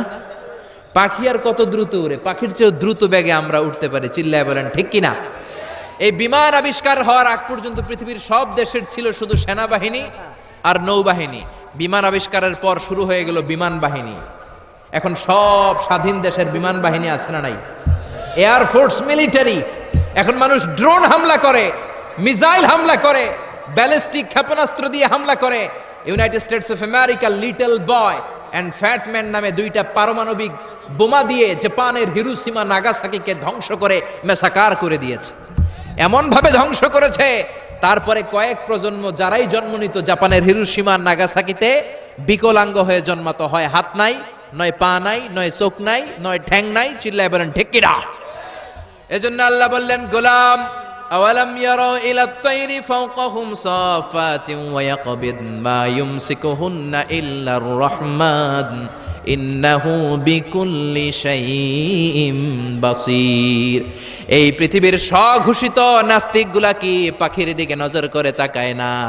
পাখি নিয়ে কোন নাস্তিক যদি গবেষণা করে, ওই নাস্তিক আর নাস্তিক থাকতে পারে না। ওরে নাস্তিক থেকে আস্তিক বানায়া দিবে কে? এরপর আল্লাহ বললেন, আম্মান হাযাল্লাযী ইয়ারযুকুকুম ইন আমসাকা রিজকাহু বাল্লাজ্জু ফী উতুওয়িন ওয়া নুফুর। আল্লাহ বললেন, ও গোলাম, আমি আল্লাহ রিজিক দেই। আমি আল্লাহ যদি তোদের রিজিক বন্ধ করে দেই, কে আছে তোদের রিজিক দিতে পারে? রিজিক দেওয়ার মালিক কে? পৃথিবীতে যত খাবার আছে সব খাবারগুলো যদি নষ্ট হয়ে যায়, আমাদেরকে খাবার দিবে কে? ঘুম থেকে উঠে দেখলেন কোথাও কোনো খাবার নাই, বাজারে ফলমূল নাই, বিস্কুট নাই, আলু নাই, সিঙ্গারা নাই, কিচ্ছু নাই। ক্ষেতের মধ্যে কোনো ফসল নাই, গাছের মধ্যে ফুল ফল কিচ্ছু নাই। এরকম যখন অবস্থা হয়ে যাবে, আল্লাহ যদি রিজিকগুলো দেয়া বন্ধ করে দেয়, আপনাদেরকে রিজিক দিবে কে? খাদ্য দিবে কে? নাকি আপনাদের খাদ্যমন্ত্রী? আপনাদের খাদ্যমন্ত্রীও রিজিক দিতে পারবে না? প্রধানমন্ত্রী? জোরে বলেন। এজন্য আল্লাহ বললেন, আমা মিন দাব্বাতিন ফিল আরদি ইল্লা আলাল্লাহি রিজকুহা। এই জমিনের মধ্যে যত ধরনের প্রাণী আছে, মাছ আছে, পশু আছে, সব প্রাণীগুলাকে, মানুষগুলাকে রিজিক দেয় কে? তিমি মাছগুলো সকালবেলা সাগরের এই মাথা থেকে ওই মাথা যায় খালি পেটে, বিকেলবেলা পেট ভর্তি করে তিমি মাছটারে ফিরায় দেয় কে? বাবুই পাখি সকালবেলা বাসা থেকে খালি পেটে বের হয়ে যায়। বাবুই পাখির পেট ভর্তি করে বিকেল বেলায় বাসায় ফিরিয়ে দেয় কে? রিকশাওয়ালা সকালবেলা আল্লাহর নাম নিয়ে খালি পকেটে রিকশা নিয়ে বের হয়ে যায়। বিকেল বেলা রিকশাওয়ালার পকেট ভর্তি করে রিকশাওয়ালাকে বাড়িতে ফিরায় দেয় কে? এজন্য রিজিক দেওয়ার মালিক একজন, তিনি কে? চিল্লায় বলেন না, তিনি কে? আল্লাহ ছাড়া কেউ রিজিকের ব্যবস্থা করতে পারে না। সাইয়েদনা সুলাইমান আলাইহিস সালাম ছিলেন গোটা বিশ্বের বাদশা। চারজন বাদশা যারা গোটা বিশ্বকে শাসন করেছে, এই চারজনের দুইজন হচ্ছে মুমিন, দুইজন কাফের। কাফেরের একজন হচ্ছে নমরুদ, আরেকজন হচ্ছে বখতনাসর। এই বখতনাসরকে ইংরেজিতে বলে Nebuchadnezzar the second. He was the constructor of the hanging garden of Babylon. ব্যাবিলনের শূন্য উদ্যানের নির্মাতা। এই দুইজন কাফির শাসক গোটা বিশ্বের বাদশা ছিল। আর মুমিন ছিল দুইজন, একজন সাইয়েদনা সুলাইমান আলাইহিস সালাম, আরেকজন হচ্ছে যুলকারনাইন। কোন সুবহানাল্লাহ। তো সুলাইমান আলাইহিস সালাম আল্লাহর জলিল কদর পয়গম্বর, আল্লাহরে বললেন, আল্লাহ তুমি আমারে গোটা বিশ্বের বাদশা বানালা, আমি চাই একদিন আমি গোটা বিশ্বের সব মানুষ, প্রাণী আর মাছগুলোকে লাঞ্চ খাওয়াবো। লাঞ্চ কি খাওয়াবো? লাঞ্চ বুঝেন তো আপনারা? লাঞ্চ মানে কি? দুপুরের খাবার। আচ্ছা, তো সাইয়েদনা সুলাইমান আলাইহিস সালাম ইচ্ছা পোষণ করলেন, আল্লাহ এই বর্ণনাটা মিনাল ইসরাইলিয়াত, ইসরায়েলি বর্ণনা, কিন্তু বর্ণনা করা যাবে, সমস্যা নাই। ওয়া হাদিসু আন বানি ইসরাঈলা ওয়ালা হারাজ, সমস্যা নাই। এটা আমাদের কোরআন বা হাদিসের কোনো আয়াতের সাথে কন্ট্রাডিক্ট করে না, এজন্য বর্ণনা করা যায়। তো সাইয়েদনা সুলাইমান বললেন, আল্লাহ গোটা বিশ্বের সব প্রাণীকুল, পশুকুল, পক্ষীকুল, মৎস্যকুল, মানবকুল, জিনকুল, সবাইকে আমি একবেলা কি খাওয়াবো? সবাই বলেন, কথা বলেন না। লাঞ্চ খাওয়াবো, দুপুরের খাবার। সবাই বলেন কি খাওয়াবে? দুপুরের খাবার খাওয়াবো। আল্লাহ বললেন, no, it's not your duty man, it's not your job. Sulaiman, এটা তোমার কাজ না, এটা আমার কাজ, তুমি পারবা না। সাইয়েদনা সুলাইমান বললেন, আল্লাহ লেট মি ট্রাই, আমার একটু চেষ্টা করতে দেন না, আমার মনে বড় শখ। গোটা বিশ্বের বাদশা আমারে বানায় দিলেন, গোটা বিশ্বের প্রেসিডেন্ট করে আপনি আমাকে সিলেক্ট করলেন। আমি যদি একবেলা সবারে মেহমানদারি করাইতে পারতাম, আমার কলিজাটা ঠান্ডা হয়ে যেত। সুলাইমান আলাইহিস সালামও জোরাজুরি করতে শুরু করলেন, আল্লাহও রাজি হয় না, সুলাইমান নবীও ছাড়েন না। পরে সুলাইমান আলাইহিস সালামের জোরাজুরির কারণে আল্লাহ বললেন, ওকে ট্রাই করে দেখো পারো কিনা। সাইয়েদনা সুলাইমান আলাইহিস সালামের অনুসারী ছিল জিনেরা। জিনেরা ওনার কথা শুনতো, সব জিনদেরকে নিয়ে বসালো, জিনদের সাথে গোল টেবিল বৈঠক। জিনের বাদশারে বলল, জিনের বাদশা, আমি গোটা বিশ্বের সব মানুষগুলোকে একদিন দুপুরের খাবার খাওয়াবো। যাও সাগরের পাড়ে 40 কিলোমিটার জায়গার মধ্যে খাবারের আয়োজন করো। জিনের বাদশা বিশাল বিশাল ড্যাগ পাতিল নিয়ে সমস্ত জিনদেরকে নিয়ে রান্না বান্নার কাজ শুরু করলো। আফ্রিকার জঙ্গল থেকে আস্ত আস্ত গরুগুলোকে এনে ফ্রাই করতে আরম্ভ করলো, হরিণগুলোকে রোস্ট করতে আরম্ভ করলো, সাগরের তিমি মাছগুলোকে ভুনা করতে শুরু করলো, আকাশের বড় বড় পাখিগুলোকে রোস্ট করতে শুরু করলো। 40 কিলোমিটার ব্যাপী জায়গা নিয়ে খাবার তৈরি করা হচ্ছে, কারণ সাইয়েদনা সুলাইমান আলাইহিস সালাম গোটা বিশ্বের মানুষকে, গোটা বিশ্বের প্রাণীগুলোকে একদিন দুপুরের খাবার খাওয়াবে। তো 40 কিলোমিটার জায়গার মধ্যে খাবারের আয়োজন করা হলো। সাইয়েদনা সুলাইমান আলাইহিস সালাম বললেন, রান্না করতে থাকো। করতে করতে বিশাল রান্নার স্তূপ, বিরিয়ানির স্তূপ, খিচুড়ির স্তূপ, পোলাওয়ের স্তূপ, রেজালার স্তূপ, ঝাল গরুর মাংসের স্তূপ, কোরমার স্তূপ, সব কিছুর স্তূপ করা হলো। ফল মূল মাছ মাংস এনে স্তূপ করা হলো 40 কিলোমিটার এরিয়া নিয়ে। কয় কিলোমিটার? সবাই বলেন কয় কিলোমিটার? সব যখন রান্না শেষ, চলে এলো সেই মাহেন্দ্রক্ষণ, সেই মাহেন্দ্র দিন, যেদিন তিনি আপ্যায়ন করাবেন। সাইয়েদনা সুলাইমান আলাইহিস সালাম উদ্বোধনী ভাষণ দিবেন, মানে উদ্বোধন করবেন। খাবার উদ্বোধন করা লাগবে না, এটা তো গোটা বিশ্বের মানুষ খাবে, মহাবিশ্বের সব প্রাণী খাবে। উনি উদ্বোধনী বাক্যে বললেন, আমি বেশি কিছু বলতে চাই না। মাছেরা লাইন ধরবে সাগরের এই দিক দিয়ে, পাখিরা লাইন ধরবে ডান দিক দিয়ে, মানুষ লাইন ধরবে বাম দিক দিয়ে, জিনেরা লাইন ধরবে সামনে দিয়ে, আর বনের পশুরা লাইন ধরবে জঙ্গলের এই দিক দিয়ে। লাইনে লাইনে আসো, তোমাদেরকে খাবার দেয়া হবে সকাল থেকে সন্ধ্যা পর্যন্ত, যার যত মনে চায় পেট ভর্তি খাবার দেয়া হবে। ইন দ্য মিন টাইম সাগরের ভেতর থেকে এক বিশাল আকৃতির তিমি মাছ আ করে ডেকে বলল, সুলাইমান, আমি লাইন টাইন মানি না। কি মানি না? তুমি তোমার উদ্বোধনী বক্তব্যে বলেছো লাইন ধরে খাবার নিতে হবে, আমি লাইন টাইন মানি না। আমার পেটে প্রচন্ড ক্ষুধা, ক্ষুধার জ্বালায় আমি মরতে বসেছি, আমি লাইন মানি না, খাবার দাও। সাইয়েদনা সুলাইমান আলাইহিস সালাম বললেন, আমি নবী মানুষ, আমি বেলাইন করতে পারি না। সাইয়েদনা সুলাইমান বললেন, আমি লাইন ছাড়া খাবার দিতে পারি না। তিমি মাছ বলে, আমি লাইন মানি না, আমার পেটের ভেতরে এত ক্ষুধা, ক্ষুধার জ্বালায় আমি মরে যাচ্ছি। তোমার এই মেহমান খানায় এসে খাবারের অভাবে আমি যদি তিমি মাছ মারা যাই, কিয়ামতের দিন আল্লাহ তোমারে ছাড়বে না রে সুলাইমান। সুলাইমান আলাইহিস সালাম পড়ে গেছে বিপদে। হায় হায়, আসলে এটা যদি মরে যায় তাহলে তো সমস্যা, একটা ব্যাড রেকর্ড হয়ে যাবে, ঠিক কি না? তো উনিও লাইন মেনটেন করতে বলতেছেন, তিমি মাছও লাইন মানবে না, বেলাইন। কিছু লোক আছে এরকম, পুলিশ দাঁড়ায় আছে, র্যাব দাঁড়ায় আছে, ওর মধ্যে বেলাইন করে ফেলায়, আছে না নাই? তিমি মাছ বলে, আমি লাইন টাইন মানি না। তো সুলাইমান আলাইহিস সালাম বললেন, ঠিক আছে, সবার জন্য লাইন, শুধু এইটার জন্য বেলাইন। উনি ঘোষণা দিলেন, যাও এটারে খাবার দাও। তো তিমি মাছ বলল, সুলাইমান, আমি এই যে আমার মুখটাকে, বিশাল মুখটাকে হা করে রেখেছি, আমার মুখের ভেতরে জিনদেরকে বলো খাবার ঢুকায় দিতে, যতক্ষণ না আমার পেট ভরবে আমি হা করে থাকবো, চিল্লায় কোন আল্লাহু আকবার। সাইয়েদনা সুলাইমান আলাইহিস সালাম ভাবলেন, বিশাল একটা আস্ত গরুর রোস্ট যদি ঢুকায় দেয় তাইলেই তো শেষ, কেল্লা ফতে, ঠিক কিনা? সাইয়েদনা সুলাইমান বললেন, যাও আফ্রিকার জঙ্গলের যে গরুগুলো রোস্ট করেছো, একটা রোস্ট এই তিমি মাছের পেটের ভেতরে ঢুকিয়ে দাও। জিনের বাদশা যে রোস্ট ঢুকায় দিছে, ওইটা হা করেই আছে। সাইয়েদনা সুলাইমান বললেন, কয়েকটা খাসি মেরে দাও। খাসি মেরে দেয়া হলো, এটা হা করে আছে। কয়েক বস্তা বিরিয়ানি মেরে দাও, মেরে দেয়া হলো। বললো আরো 10টা গরু ঢুকায় দাও, হা করে আছে। আরো 50টা খাসি ঢুকায় দাও, হা করে আছে। আরো কয়েক হাজার তিমি মাছ রোস্ট করে ঢুকায় দাও, ঢুকায় দিতেছে। খাবার যত আছে দিতে শুরু করলো। ইন দ্য মিন টাইম 1 কিলোমিটারের খাবার শেষ। সুবহানাল্লাহ কইবেন না? তিমি মাছ বিশাল বড় হা করে বসে আছে সাগরে। জিনের বাদশা খাবার দিতে লাগলো। 1 কিলোমিটার শেষ, 5 কিলোমিটার শেষ, 10 কিলোমিটার শেষ, 20 কিলোমিটার শেষ, 30 কিলোমিটার শেষ, 40 কিলোমিটার শেষ। এখনো তিমি মাছের মুখ হা করা আছে না নাই? সাইয়েদনা সুলাইমান সিজদায় পড়ে গেলেন, আল্লাহর ডেকে বললেন, মাবুদ রে, আমি বুঝতে পারি না আসলে রিজিক দেওয়ার মালিক আমরা না, গোটা বিশ্বের সবাইকে খাওয়ানোর ক্ষমতা আমার নাই, রিজিকের মালিক একজন, তিনি কে? তিমি মাছ ডেকে বলে, ও সুলাইমান, প্রতিদিন রব্বুল আলামিন 3 লোকমা খাবার আমারে খাওয়ায়, 3 লোকমা খাবার সাগর থেকে আমাকে সংগ্রহ করে দেয়। তুমি যে 40 কিলোমিটারের সব খাবারগুলো আমার পেটের ভেতরে ঢুকিয়ে দিয়েছো সুলাইমান, আল্লাহর 3 লোকমা খাবারের 1 লোকমার সমানও হয় নাই। আরো আস্তে কোন সুবহানাল্লাহ। এজন্য রিজিক দিতে পারে একজন, তিনি কে? আরো জোরে বলেন, কে? এই সূরাটা আল্লাহ শেষ করলেন কি বলে?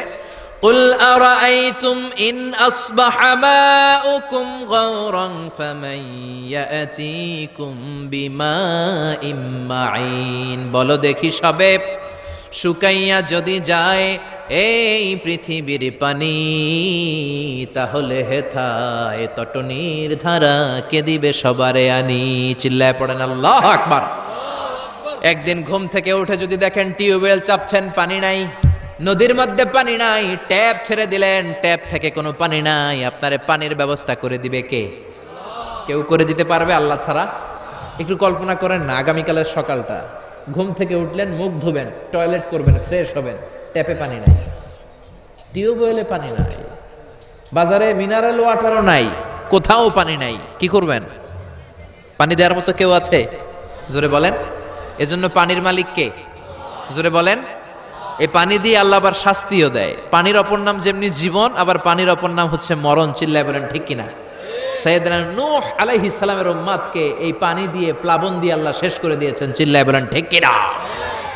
এজন্য পানির মালিক আল্লাহ। পানি চাইতে হবে শুধুমাত্র কেবলমাত্র একজনের কাছে, তিনি কে? নাকি বৈশাখীর কাছে চাবেন? নাকি ইন্দ্রদেবের কাছে চাবেন? হিন্দুরা পানি চায় ইন্দ্রদেবের কাছে। কার কাছে? আর আমরা চাই বৈশাখীর কাছে। বৈশাখী মেঘের কাছে জল চেয়ে তুমি কাঁদবে, আমি চাই না, তুমি কাঁদবে, আমি চাই না। এরকম আছে না নাই? বৈশাখী তোমারে পানি দিতে পারে না, ইন্দ্রদেব পানি দিতে পারে না, কোন সরকার বাহাদুর পানি দিতে পারে না। পানি দিতে পারে একজন, তিনি কে? আল্লাহ মেঘ দে পানি দে ছায়া দে রে তুই আল্লাহ মেঘ দে পড়েন পড়েন আল্লাহ মেঘ দে পানি দে ছায়া দে রে তুই আল্লাহ মেঘ দে পানি দেওয়ার মালিক হচ্ছে একজন তিনি কে কেউ যেটা পারে না পারে কে কেউ যেটা দেয় না দেয় কে এই পানি থেকে আল্লাহ মহাবিশ্বের সব সৃষ্টি করলেন ওয়াজআলনা মিনাল মাই কুল্লা শাইইন হাই আফালা ইউমিনুন আমি পানি থেকে তোমাদের সবাইকে বানালাম তারপরেও কি ওরা ঈমান আনবে না ১৫০০ বছর আগে আল্লাহ কোরআনে বললেন আমি পৃথিবীর সব প্রাণগুলোকে বানিয়েছি পানি থেকে কোত্থেকে জোরে বলেন বিজ্ঞানীরা এখন স্বীকার করছে যে পৃথিবীর সর্বপ্রথম প্রাণ পানি থেকে এসেছে চাঁদে পানি নাই তাই প্রাণও নাই মঙ্গলে পানি নাই তাই প্রাণও নাই জুপিটারে পানি নাই তাই প্রাণও নাই কোন গ্রহে একটা ফোঁটাও পানি নাই তাই প্রাণও নাই পৃথিবীতে পানি আছে তাই পৃথিবীর মধ্যে প্রাণ দিয়ে পৃথিবীটাকে চমৎকার করে তৈরি করে দিয়েছে কে বিজ্ঞানীরা বলে পৃথিবীর সর্বপ্রথম যে প্রাণকণা আবিষ্কার হয়েছে এটার নাম হচ্ছে অ্যামিবা কি নাম তারা বলে এটা পানি থেকে এসেছে it's a very small unicellular organism in the world পৃথিবীর সবচেয়ে ছোট এককোষী জীবকণা হচ্ছে অ্যামিবা তারা বলে এই অ্যামিবা পানি থেকে এসেছে তারপরে এসেছে জুপ্লাঙ্কটন ফাইটোপ্লাঙ্কটন ব্যাকটেরিও প্লাঙ্কটন হোলো প্লাঙ্কটন এইভাবে যত প্রাণের যত স্পিসিজ আছে প্রজাতিগুলো ডেভেলপ করেছে সবগুলোকে পানি থেকে তৈরি করলো কে আবার আল্লাহ ডেকে বললেন গোলাম পানিকে আমি দুই কিসিমের করলাম কোথাও আমি দিয়ে দিলাম লোনা পানি আবার কোথাও বইয়ে দিলাম মিঠা পানি আছে না নাই সাগরের মধ্যেও দুই ধরনের পানি কালো পানি নীল পানি একই সাগরের মধ্যে বয়ে যায় কিন্তু মাঝখানে অদৃশ্য ব্যারিকেড দিয়েছে কে মারাজাল বাহরাইনি ইয়ালতাকিয়ানি বাইনাহুমা বারযাখুন লা ইয়াবগিয়ান ফাবিআইয়ি আলাই রাব্বিকুমা তুকাযযিবান একই সাগরের মধ্যে লোনা পানি মিঠা পানি একটার একটার সাথে মিশে না এক জায়গায় নীল কালারের পানি আরেক জায়গায় একটু কালচে রঙের পানি একসাথে আছে কিন্তু একটার সাথে আরেকটা মিশে না দেখেছেন কেউ দেখেন নাই বাংলাদেশে আছে কিন্তু গোয়ালন্দের ফেরিঘাটে ওইদিকে আছে আমি মিশরে দেখেছি নীল নদের পানির সাথে ভূমধ্য সাগর মেডিটেরেনিয়ান সি এই পানির কোনো মিল হয় না একদিকে নীল নদের পানি আরেকদিকে ওই সাগরের পানি দুইটা একসাথে বয়ে যায় কিন্তু একটার কালারের সাথে আরেকটার কালার মিক্স হয় না চিল্লায় বলেন আল্লাহু আকবার আবার আল্লাহ ডেকে বললেন গোলাম মিঠা পানির নদী দিয়ে বিশ্বটারে আমি সিক্ত করেছি বাংলাদেশের জেলায় জেলায় থানায় থানায় আনাচে কানাচে মিঠা পানির নদী আছে না নাই কথা কন এই নদীগুলো মিঠা পানির নদী না হয়ে যদি লোনা পানির নদী হতো আমাদের গাছপালাগুলো বাঁচত নাকি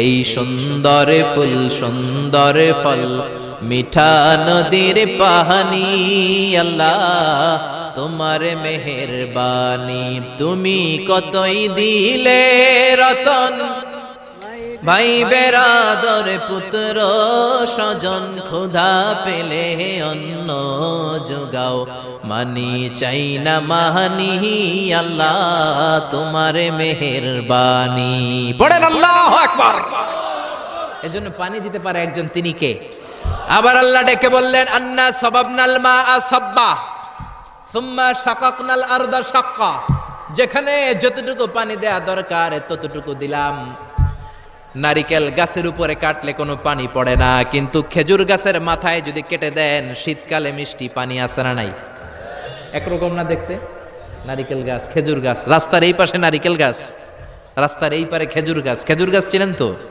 খেজুরের রস খান না আপনারা নারিকেল গাছের মাথায় কেটে দিলে কোনো রস নাই শুকনা আর খেজুর গাছের মাথায় যদি আপনি কেটে দিয়ে একটা ঘটি দিয়ে দেন সকালে মিষ্টি রসের ব্যবস্থা করে দেয় কে আবার আখের ভিতরে মিষ্টি রস দিলেন আখ বলেন নাকি গ্যান্ডারি বলেন কুইশাল হ্যাঁ কুইশাল আখ গ্যান্ডারি যেটাই বলেন এই গ্যান্ডারি দেখতে যেমন বাঁশের চিকন কঞ্চিগুলো একরকম ঠিক কিনা এই গ্যান্ডারি এই ইক্ষু মিলে ঈশ্বর দিতে আছে বাংলাদেশ ঈশ্বর দিতেও আমরা যাই মাহফিলের জন্য ওখানে সুগার মিলে ঢুকালে এখান থেকে গ্যান্ডারিগুলোকে ইক্ষুগুলোকে প্রসেস করে ওই দিক দিয়ে মিষ্টি পানি বের হয় গরম হিট দিলে এটা শুকনো খসখসে সুগার হয়ে যায় সুবহানাল্লাহ কইবেন না একই রকম দেখতে বাঁশের কঞ্চি গ্যান্ডারি দেখতে যেমন ইক্ষু দেখতে যেমন বাঁশের কঞ্চিও দেখতে তেমন, গ্যান্ডারিগুলো ইক্ষুগুলো সুগার মিলে দিলে রস বের হয়। বাংলাদেশের সব বাঁশগুলো কেটে কেটে সুগার মিলে দিলে এক ফোঁটা রস বেরোবে নাকি?